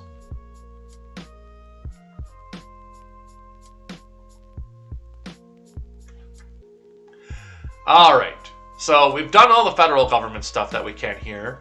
We've got a bunch of stuff here talking about states, and we can go long today because it's Monday and I don't have to work after this. But we will try to make sure that we are ready to go and ready to get off air around the time for the Daily Ignoramus. Cori Bush's vehicle was hit by gunfire in the St. Louis area, in what is the most misleading headline in America. Now, before we read this, I want you to know something. Number one, the Congresswoman was not injured because she wasn't anywhere near the car when it happened. In fact, the car was empty, and I don't know. We'll have to go in and look and see, but I don't know that she was even in St. Louis when her car was hit.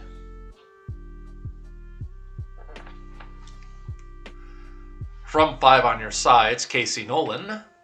Vehicle belonging to Congresswoman Cori Bush was hit by gunfire early Saturday morning, according to a source close to the representative who spoke on the condition of anonymity because they were not authorized to speak on the matter. According to the source, the vehicle was parked in the St. Louis area, and Bush was not in the vehicle at the time and was not injured. It is not believed that Bush was targeted, according to the source. So, random drive-by happens in St. Louis. Whatever expensive car Cori Bush is driving, because she has a congressional salary, gets hit. And this is supposed to be a headline.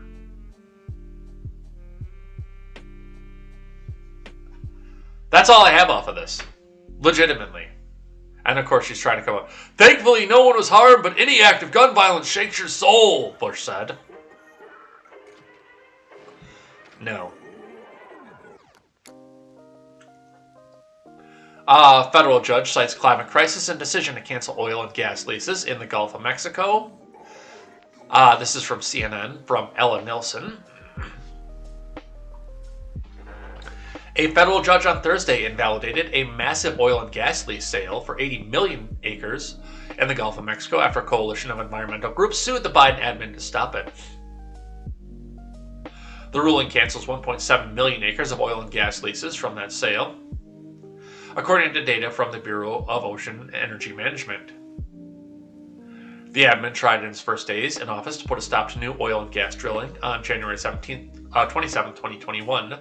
Biden signed an executive order that paused new permits and directed the Department of Interior to launch a rigorous review of existing programs related to fossil fuel development. And it got slapped in the ass. No, you will not.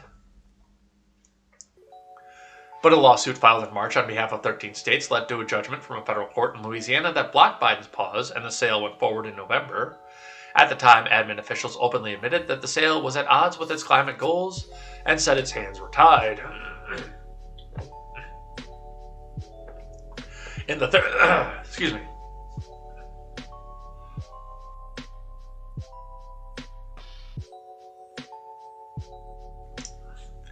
Still a little bit of stuff in the lungs from when I had the common coof. Sorry about that.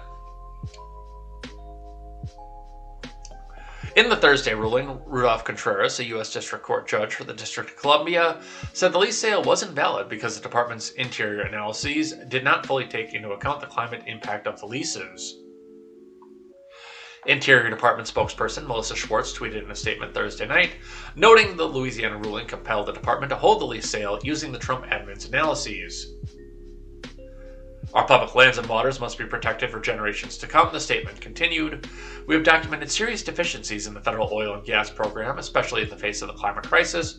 We need to take time to make significant and long overdue programmatic reforms. Our work will be guided by the law, the science, trademark, and sound policy. So watch for your gas prices to go back up because they found another way to keep us from getting more oil out there. So we can't go back and sell it to Europe, we can't sell it to our people over here, and we can't sell it around the world.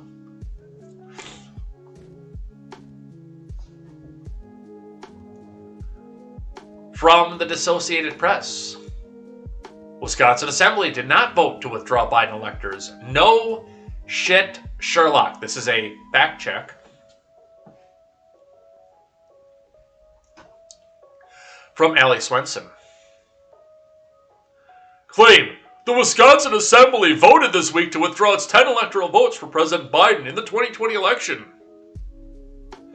AP's assessment, false. No such vote took place, nor would it be possible within the law for Wisconsin to recall its 2020 electors. That's actually not true.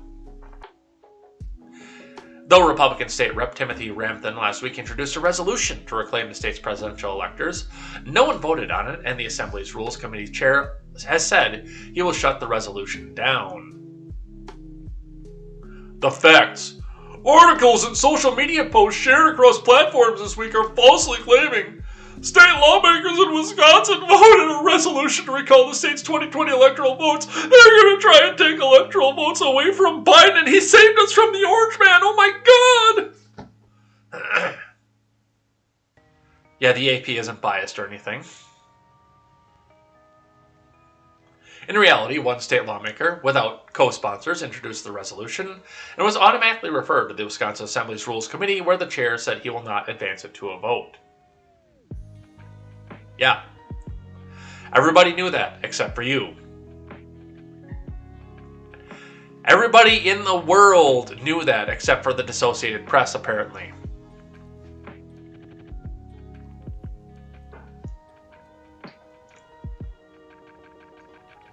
No, one guy introduced a resolution. It failed. And now he sat back holding the fucking bag. From South Florida, General Austin says Putin now has a full range of options in the Ukraine because they're going to continue to try to peddle this fucking fear porn.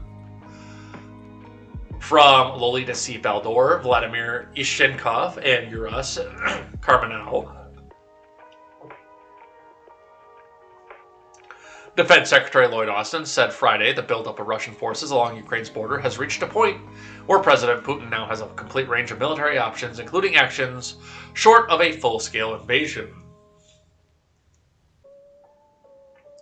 While we don't believe that President Putin has made a final decision to use force against the Ukraine, he clearly now has the capability, Austin told a Pentagon news conference. In Moscow, the Kremlin said Putin told French President Emmanuel Macron that the West has failed to take Russian security concerns into account, and Russian Foreign Minister Sergei Lavrov told a radio interviewer that Russia doesn't want war but sees no room for compromise on its demands.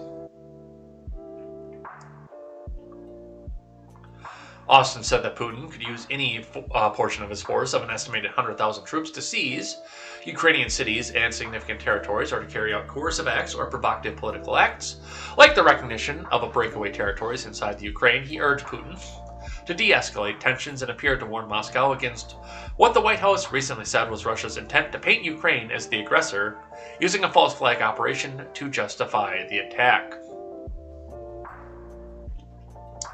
And people still believe that this is going to be the spark of World War III without having U.S. intervention involved.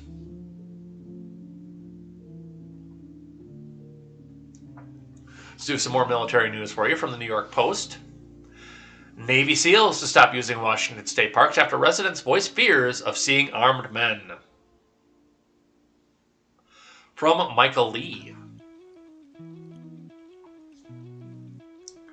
U.S. Navy is pausing SEAL training at Washington state parks while the legal battle over their use winds its way through the courts.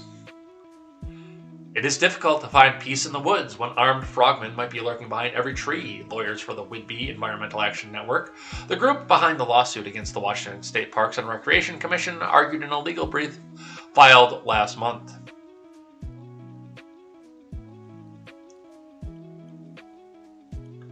Well, realistically, they should be using national parks before they should be using state parks, but, you know, I don't know what kind of deal Washington has with the federal government either.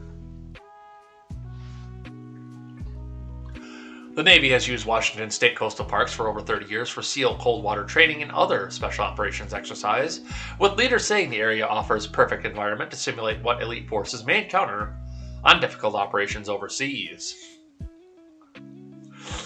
This area provides a unique environment of cold water, extreme tidal changes, multivariate currents, low visibility, complex underwater terrain, climate, and rigorous land terrain, which provides an advanced training environment, Navy spokesman Joe Overton told Coffee or Die magazine.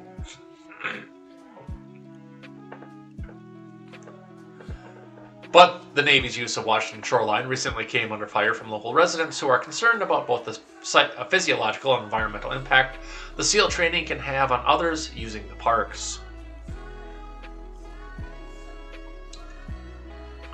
I do not care to catch a glimpse of apparently armed men skulking around, and I definitely do not want to risk having my young grandchildren see such a sight, a resident wrote to state regulators during the public comment period while the state was attempting to renew its agreement with the Navy.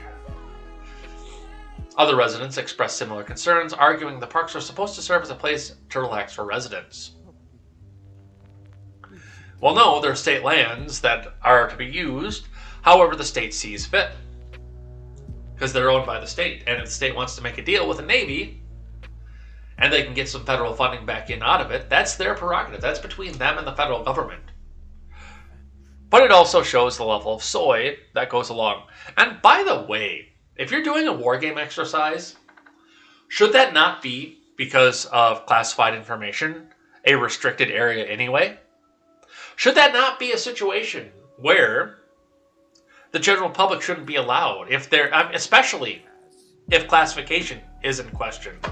Which I would assume that if they're doing cold water tactics, the tactics would be classified. Would they not? Am I completely out of line off of this? That would make sense.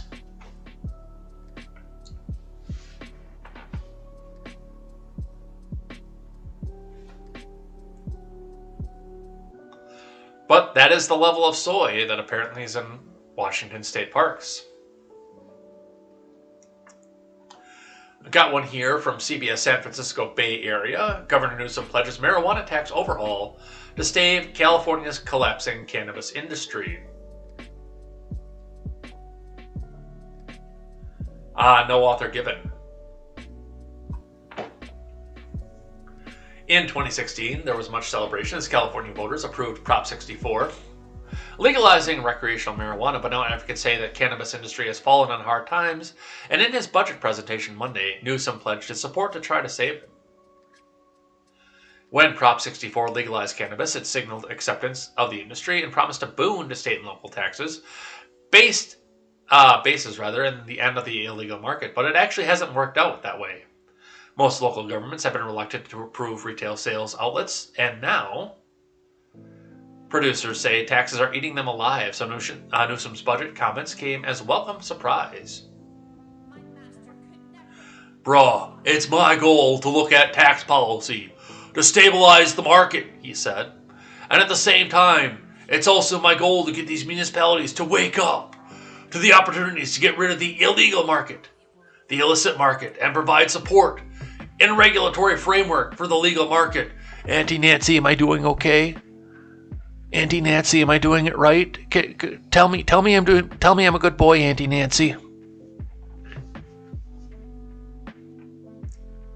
Look, I'm going to be completely honest with you. With the government, with the regulation in this, especially in fucking California, you're fighting an uphill battle with government dispensaries and government regulatory framework, because everybody in Compton, everybody in the fucking Bay Area, everybody in South LA, everybody in Orange County has been doing this since the 60s and 70s. They've been growing this, they've been distributing it behind your back since the 60s and 70s.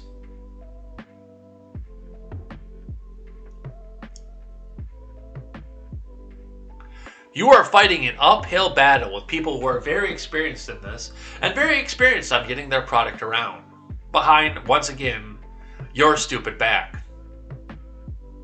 I applaud you for trying to do something to get your tax situation under control, because you're so far in the fucking hole. And you're going to use a vice to go back and get that. In many other places around this country, this would actually work. But not in California, where they have had 70 years of practice getting around the federal government and the state government. But we'll give you a little golf clap. Oh yeah. You're doing well. You're trying.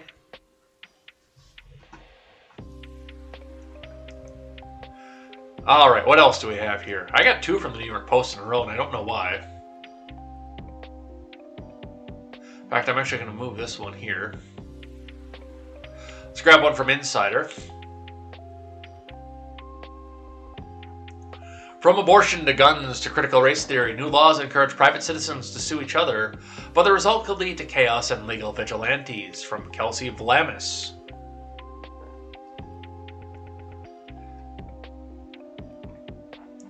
A new slate of laws is popping up that law enforcement agencies won't be upholding. Instead, private citizens, like your neighbor or your coworker, would be the enforcer. A law passed in Texas last year that banned all abortions during the first 6 weeks of pregnancy.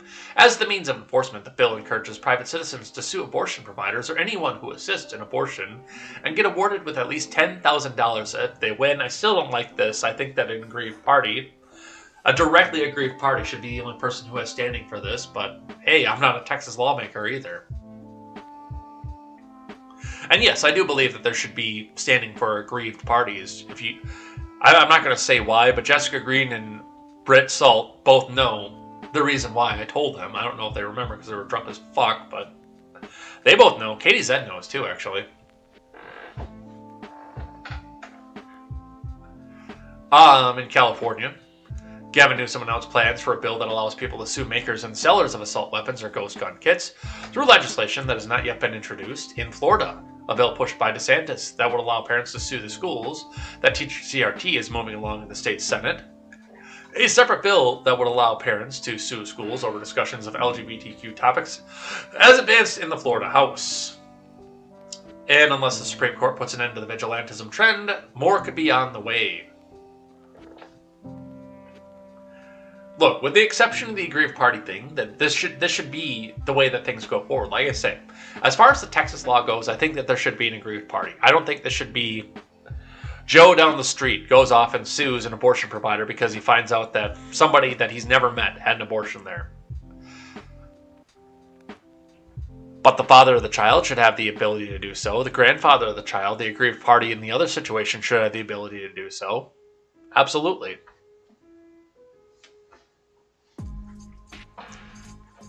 Absolutely. The aggrieved party should be able to. And it is time. Especially when we're trying to make these big federal laws of the land on a federal level that shouldn't be affecting us anyway, and trying to move things back up out of the state. Alright. Let's talk a bit about the murdered New York police officers that I have not talked about so far this since this happened here, because, well, somebody got into a bit of trouble for this. Actress fired after ranting about street closures for NYPD detective Jason Rivera's funeral. From Tina Moore, Larry Salona, and Melissa Klein. A New York City actress was fired from her theater company for mouthing off about the inconvenience of street closures for slain cop Jason Rivera's funeral, a vile online rant she quickly deleted after it went viral. Do we have images of the screenshotted tweets? No, it doesn't look like it. But we do have one in the response. We do not need to shut down most of Lower Manhattan because one cop died for probably doing his job incorrectly.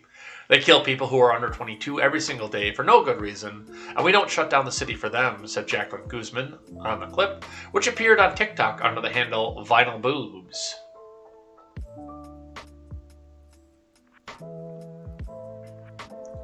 Guzman spoke as she filmed herself Friday walking down an empty street which had been barricaded off. She went on to pan the camera to the closed street. Like, this is fucking ridiculous. This is fucking ridiculous. What is someone having a heart attack in this area? No one can get to them because it's all blocked for one fucking cop. Go away, ABG.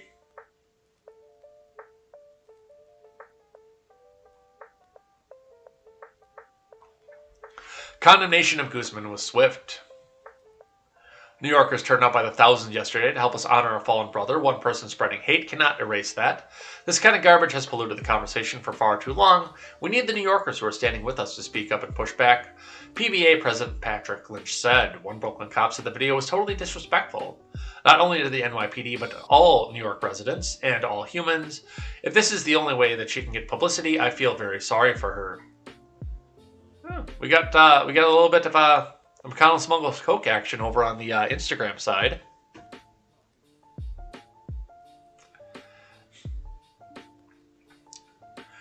The name of Guzman's acting company, Face to Face Films, and other personal details about her were posted to social media, which, again, I don't know that was exactly the right way to do it, but it happened. And Face to Face Films came out with a statement that says Face to Face Films has just been made aware of insensitive video involving one of our members, Jacqueline Guzman. Face to Face Films does not support and nor can condone these comments made by fallen officer Rivera. As a result, she is no longer a member of our company.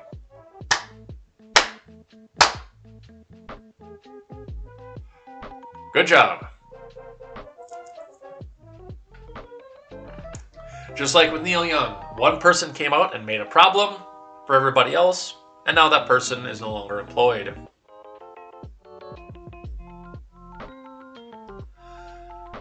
From the Daily Wire. Loudon rapist removed from sex offender registry after county board member says he's the victim. So of course, this story gets more interesting as we go, and we'll be talking about this tonight on The Night Show, on the heels of a juvenile court ruling to place the now 15-year-old boy in Loudoun County, Virginia, who sexually assaulted at least 2 students in high schools on the sex offender registry for life. The ruling has been revoked. This court made an error in my initial ruling, Judge Pam Brooks said in announcing the decision, as WTOP News reported. The court is not vain enough to think that it's perfect, but I want to get it right. The 15-year-old boy, whose name the Daily Wire has continued to withhold due to his age, has been found guilty of 2 counts of sodomy related to the incident on May 28, 2021 at Stonebridge High School, as well as another incident at the Broad Run High School on October 6th. As the Daily Wire reported, there was also another alleged assault victim, but he was never charged. He's on supervised probation until he turns 18 at a locked juvenile treatment center. Brooks ruled to drop the boy from the registry in a Thursday hearing. Commonwealth attorney Buddha Bibaraj, who said prior the boy was released from jail due to having no history of assault, argued that putting him on the registration was for the community's safety and well-being. Bibaraj was elected in 2019 after receiving $850,000 from a political action committee funded by George Soros. I can't rest on it being immaturity, Bibaraj said in a statement about the boy's status as a minor, requesting he remain on the registry until the age of 30. The attorneys defending the boy, William Mann, Jonathan Moore, and Caleb Kirshner, who sits on the Loudoun County Board of Supervisors, pushed the narrative that the boy was a victim. Kirshner said he's the center of a national media outcry, and that this has resulted in a high level of scrutiny. That I can see. That I can see, because he didn't really get a chance to have a fair local trial off of this, especially as a minor, because this was so publicized, but his name was also not out there. So, on the other side of that, I can see where, yes, he really did get a fair trial, because as a minor in a juvenile court, the proceedings were not, they were not publicized. They were not put out on regular media. He did have every opportunity to have a fair trial. I don't believe that for a second that he didn't.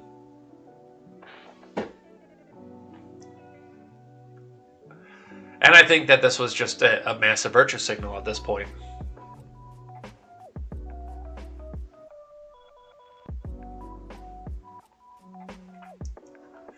All right, let's talk about more New York City stuff. Michael Rappaport video shines light on New York City shoplifting problem. From ABC7, from Naveen Dhaliwal. A video taken by actor Michael Rappaport is shining a light on an increase of shoplifting incidents in New York City, including a Rite Aid in Manhattan. New York City's drugstores are lifesavers. The most convenient. I worked different shifts at Rite Aid and was always here for me. Sheila Margaret O'Doherty. It's a huge disappointment for many as Rite Aid in Hell's Kitchen is closing. Employees say it's because of an increased number of thefts. There are a lot of people in need, and they just don't know how to get what they need, but there really is no excuse for stealing, a Rite Aid shopper named Jeffrey said.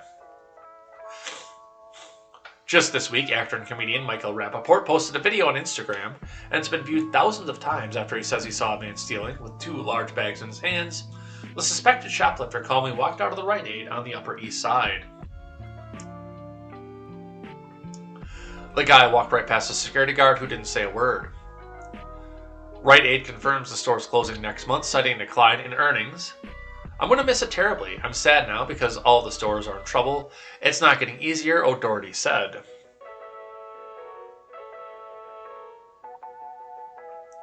Now, retail theft is also a big concern. In 2019, police reported that almost 38,000 thefts in the city.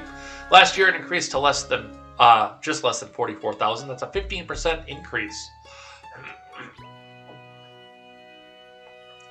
It will affect communities and businesses because it's a store, it's a public place, Jeffrey said.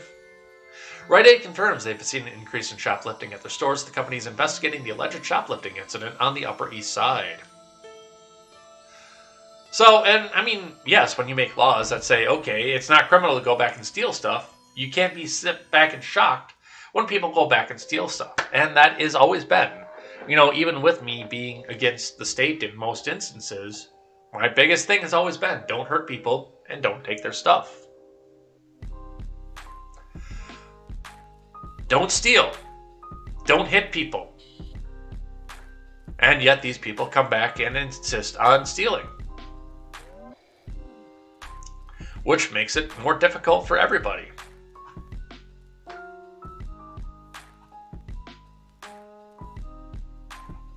Oh, my research window I just shut down. But that's what we see coming off of that. Let's grab another one from the Daily Wire. We're almost done. Then we'll do Ferengi Rules of Acquisition and head out of here for the day. Maybe we'll just crash right in with Stephen Ignoramus's party. We've only got 14 more minutes. I can filibuster for 14 more minutes. You guys know I love to talk. ADL, founded to combat anti-Semitism, goes woke. Changes definition of racism. From Hank Berrien. The ADL, an international Jewish organization that's now headed by Jonathan Greenblatt, a former Obama admin official, has changed the definition of racism on its website to read, the marginalization and or oppression of people of color based on a socially constructed racial hierarchy that privileges white people. That's racist.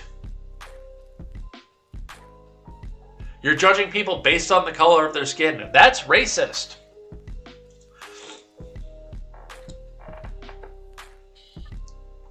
As the Blaze reported, the definition previously stated, racism is the belief that a particular race is superior or inferior to another, that a person's social and moral traits are predetermined by his or her inborn biological characteristics. Racial separatism is the belief, most of the time based on racism, that different races should remain segregated and apart from one another. The website states the page was last updated in July of 2020, the Blaze added. The St. George riots across the nation occurred after St. George's death in late May 2020. In 2016, The Atlantic quoted Greenblatt, the CEO of the ADL, saying, "There's no doubt that the vast majority of American Jews live with what we would call white privilege. They aren't looked at twice when they walk into a store. They aren't looked at twice by someone in uniform. That obviously isn't a privilege that people of color have the luxury of enjoying." Reacting to the changed definition by the ADL, the Jewish Policy Center tweeted, "This is entirely unacceptable." Author Gary Weiss fumed, "Wanna bet?" ADL paid its national director $906,982 in salary, half from the ADL Foundation, and $41,388 in benefits. The year it was captured by the woke mob, it was plenty acceptable for the people who pay a salary and the suckers who respond to their fundraising spam.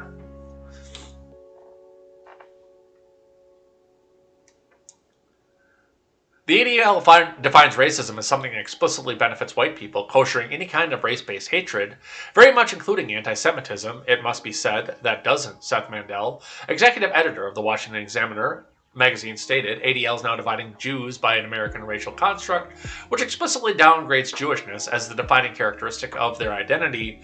And by the way, don't think that I missed the irony in the fact that there's so much focus on what the Jewish community is saying about this change in definition of racism coming from Shapiro's website. Don't think I missed the irony in that.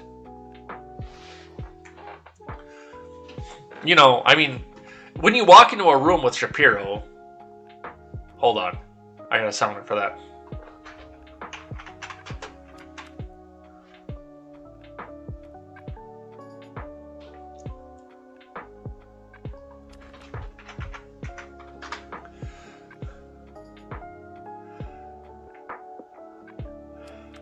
Not that one.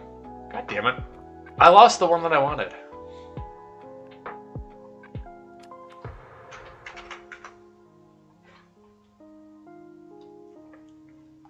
This is why I need to have an actual sounder board.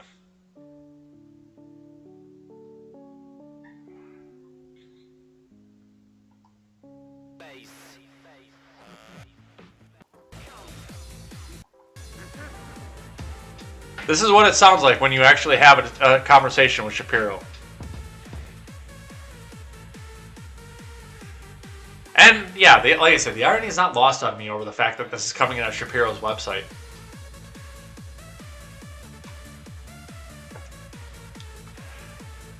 When there's so much other that we could be focusing on. Like, you know, the explicit racism of the definition that they put out there. Racism is something that benefits white people because of their race. That's racist. But that's what we see coming out of that. Let's see. From the New York Post. Disney rethinking Snow White after Peter Dinklage calls out the use of dwarves. Well, I don't know. That's exactly how the story appears. From the Brothers Grimm. I don't know if this is quite the hill that the mouse wants to die on. From Samantha Ibrahim.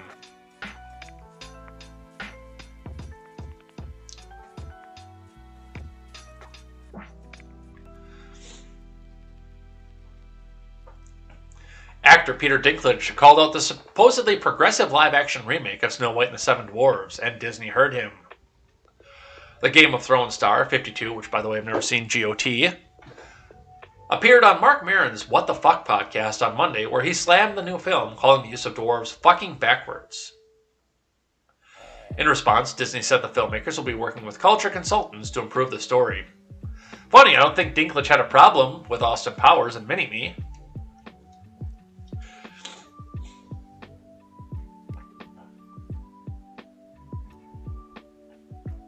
To avoid reinforcing stereotypes from the original animated film, we're taking a different approach with these 7 characters and have been consulting with members of the dwarfism community. A Disney spokesperson told the Post, "We look forward to sharing more as the film heads into production after a lengthy development period." The spokesperson declined to comment further on what the characters might look like. Instead, the film is still years from release. Dinklage singled out the casting of the West Side Story breakout star, Rachel Zegler. "Literally no offense to anyone, but I was a little taken back." Well, yeah, you were a little taken back, alright. "When they were proud to cast a Latina actress as Snow White, but you're still telling the story of Snow White and the Seven Dwarfs," Dinklage said. "Yes, I'm sure that a lot of people that look like Rachel Zegler lived in Germany in the 1640s.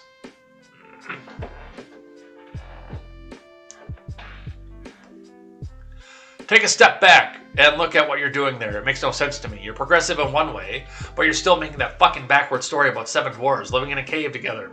What the fuck are you doing, man? Have I done nothing to advance the cause from my soapbox? I guess I'm not loud enough." The X-Men Days of Future Past star added. I didn't realize he was in that movie. I've only seen that movie once. Who did he play in that movie? He continued, "If you tell the story of Snow White with the most fucked up, cool, or progressive spin on it, let's do it. I'm all in." Dinklage has a chondroplastia, a type of dwarfism that results in him standing 4 feet 5 inches tall.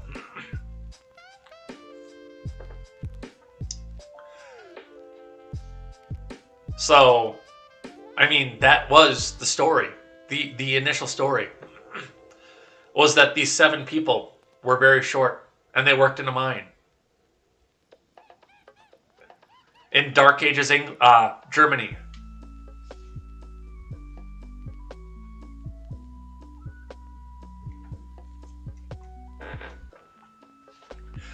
Yeah, Dinklage does have a small problem. You are correct. He just got 6 midgets fired from their potential jobs. I like that. All right. Let's do some racialism, shall we? University of Nebraska's mascot's hand gesture was revised to avoid connection with white supremacy. Got it.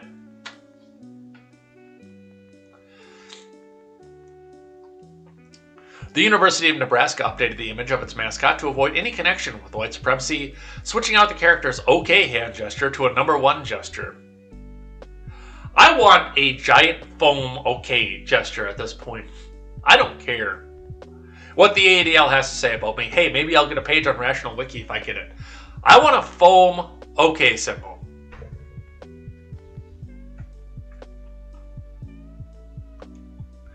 For nearly 50 years, the Cornhuskers mascot, a cartoon character named Herbie Husker with a red cowboy hat, blue overalls, and a near of corn in his pocket displayed the OK hand sign, according to the Flatwater Free Press, which first reported the news on Friday. But the college decided to change the mascot so it displayed the number 1 gesture instead of after it learned the OK hand sign has been associated with far-right extremists and white supremacist groups in recent years, according to the outlet. That was a 4chan troll, you fucking morons. I can't believe how much traction that stupid fucking story has gotten. My God, I cannot believe for a second the amount of traction that we have seen with just this. This is probably one of the stupidest things I've seen in my life.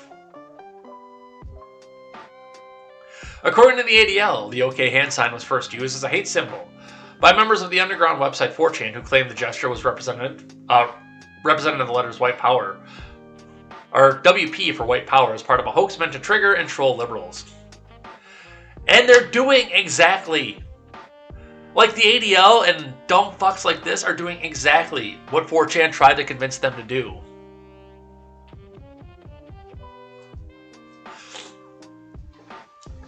This is the stupidest.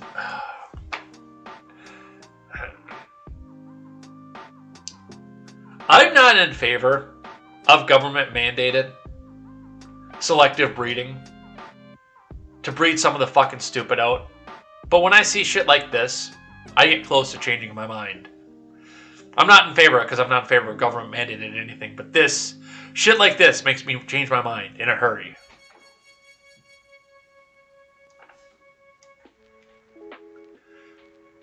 And I don't really watch college ball anyway, so I mean, this is not a huge thing for me. But this is just like the NFL, because everybody knows I used to bleed green and yellow. Like, absolutely 100% bleed green and yellow. Constantly. I watched every football game for a long time, and even after the football thing started the kneeling thing, I still watched every Packer game for a long time. But this is why I stopped. Because in the end zone, at every stadium, it says, #end racism. I don't need a racism lesson when I'm watching a bunch of gorillas beat up on each other on the field.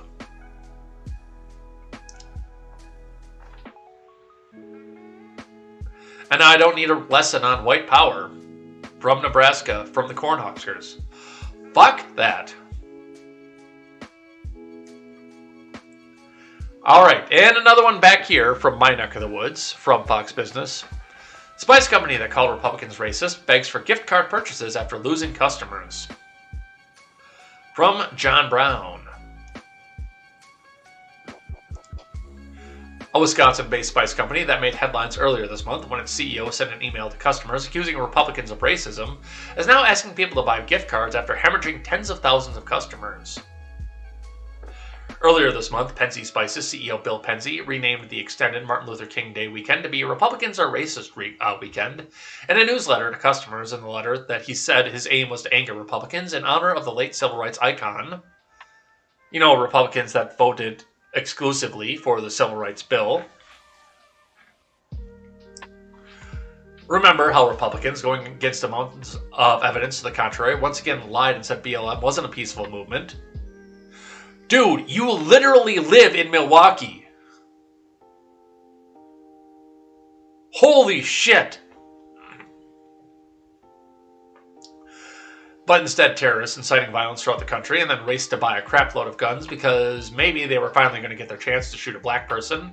What a bunch of racists, the email said. Penzie also claimed that the Republican Party does everything it can to make it harder for black people to vote. Since sending his controversial email, Penzie sent out another missive on Friday asking for gift card purchases and admitting that the company has since lost 40,005 subscribers, which is approximately 3% of their base, according to 1130 WISN. After starting the year with all Republicans are Republicans and following up with Republicans are racist, we've set a nice little boycott Penzie's surge in motion, Penzie wrote. It certainly wasn't unexpected, but if it's within your means, you picking up a small stack of gift cards would help. Despite the fact that his politically charged email brought in 30,000 new subscribers, Penzie conceded that we're still down about 10,000, please help. If you can't even begin to fathom how to compromise with January 6th or the Republican vaccine lies, needlessly killing 10,000 Americans every week, if you have no desire to become a halfway racist, and their intent to destroy our climate for 1,000 years to come doesn't have you asking, what if we just destroyed it for 500 years instead? It would be better off without you on this Voice of Cooking email list, he wrote. So, we've lost 1,000 customers to 10,000 customers, but please come and buy more gift cards. And it looks like we are going to be able to rate the Daily Ignoramus too, by the way. So if you're watching over on Twitch, stick around because we're going to go back and see our friend here. Because, yeah, fuck you, Penzie. And if you are in a place that sells Penzie spices, don't buy their shit. Let this cockstick fucking wallow. Alright, and with that, we finish out the news for the day. And the last thing we do on a Monday is the Ferengi Rules of Acquisition. The Ferengi, a hyper-capitalist society from the Beta Quadrant, because of their hyper-capitalism and their desire to go to the golden treasury at the end of life, have created a set of hundreds of rules, 431 rules of acquisition. We have the 75 that have been in canon so far. And every week we read and review one of those, see how they refer to the series, and see how they refer to everyday life for us as good capitalists here in the real world. So we are on... Where are we on? The bigger the smile, the sharper the knife was the last one that we did. We are going to move on to the 52nd rule of acquisition from the DS9 reference book, The Ferengi Rules of Acquisition. Never ask when you can take. So, of course, the Ferengi, seeking to get into the Golden Treasury, based their lives around finding profit wherever they could, whether it be from getting something, whether it be from purchasing something and then reselling it, or whether it be from making good business decisions. Never ask when you can take. And this is an important part for people in today's society. Now, my big thing is don't hurt people and don't take their stuff. But we're seeing situations right now where people are enriching themselves because the governments have allowed them to just take. I don't agree with this, but they can just take. We see this in San Francisco, and now we're seeing this in Hell's Kitchen, where people can just take, and there's not going to be any consequence. They're living the rules of acquisition by this. I don't agree with it, but they are living the way that they are. And if you go to a big party or something and people have stuff laid out on the table, you should take it, whether it be information, whether it be food, whether it be anything. And you shouldn't ask for that because that does show some weakness, especially if you're going to be conducting business transactions. If you are in a situation, and I'm not talking about hostile takeover because, I am in the situation of don't hurt people and don't take their stuff, but once it's offered to you, take it. Use it. Use it to enrich yourself, use it to advance yourself, even if you can't eat it. Like, a crab cake or something where I can't eat because it's got mayo in it. But to find a way to use that to start a conversation or to do something else, to make some sort of business transaction there, any way that you can find where something is offered to you, take it. Use it to advance your situation, and use it to make your situation better. And with that, that is the 50-second rule of acquisition. With that, we're going to head out of here. So let's go set up the raid. So we can go over, because we stayed on late enough that we can go and raid the Daily Ignoramus. Let me get that set up for you guys. Ready to go, and let's change up the track and head out of here for the day.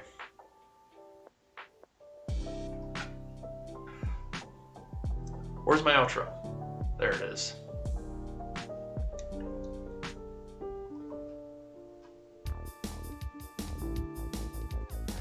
All right, so we are going to head out of here for the day. Thanks everybody who came by and chatted in the live chat with us. If you are on Twitch, stick around. We are in the process of raiding the Daily Ignoramus, so come back and hang out with him for his morning show, which I'll be hanging out with you guys in the live chat while I make myself some breakfast as well. And we will be back here later on tonight for KTZed Redemption. For the night show of the Monday Night Show, we'll be talking about the truckers, Neil Young, and the people that we've never heard of, the Ukraine, Stephen Breyer, and all sorts of other stuff. So come back and join us. That is at 5:30 Central. A discussion on the news with another mindful person, and we will take live chat in between topics too. So do make sure that you guys are here for that and that you guys are hanging out with us. Otherwise, join us tomorrow morning. Earlier than today, because I overslept today, but join us tomorrow morning for more contemporary, more news headlines, and more fun with music and fun stuff like that. We will see you at either time, either tonight or tomorrow, for more of this channel, and we will see you next time. And until then, I am Jay Edgar, and this is Contemporary. Take care.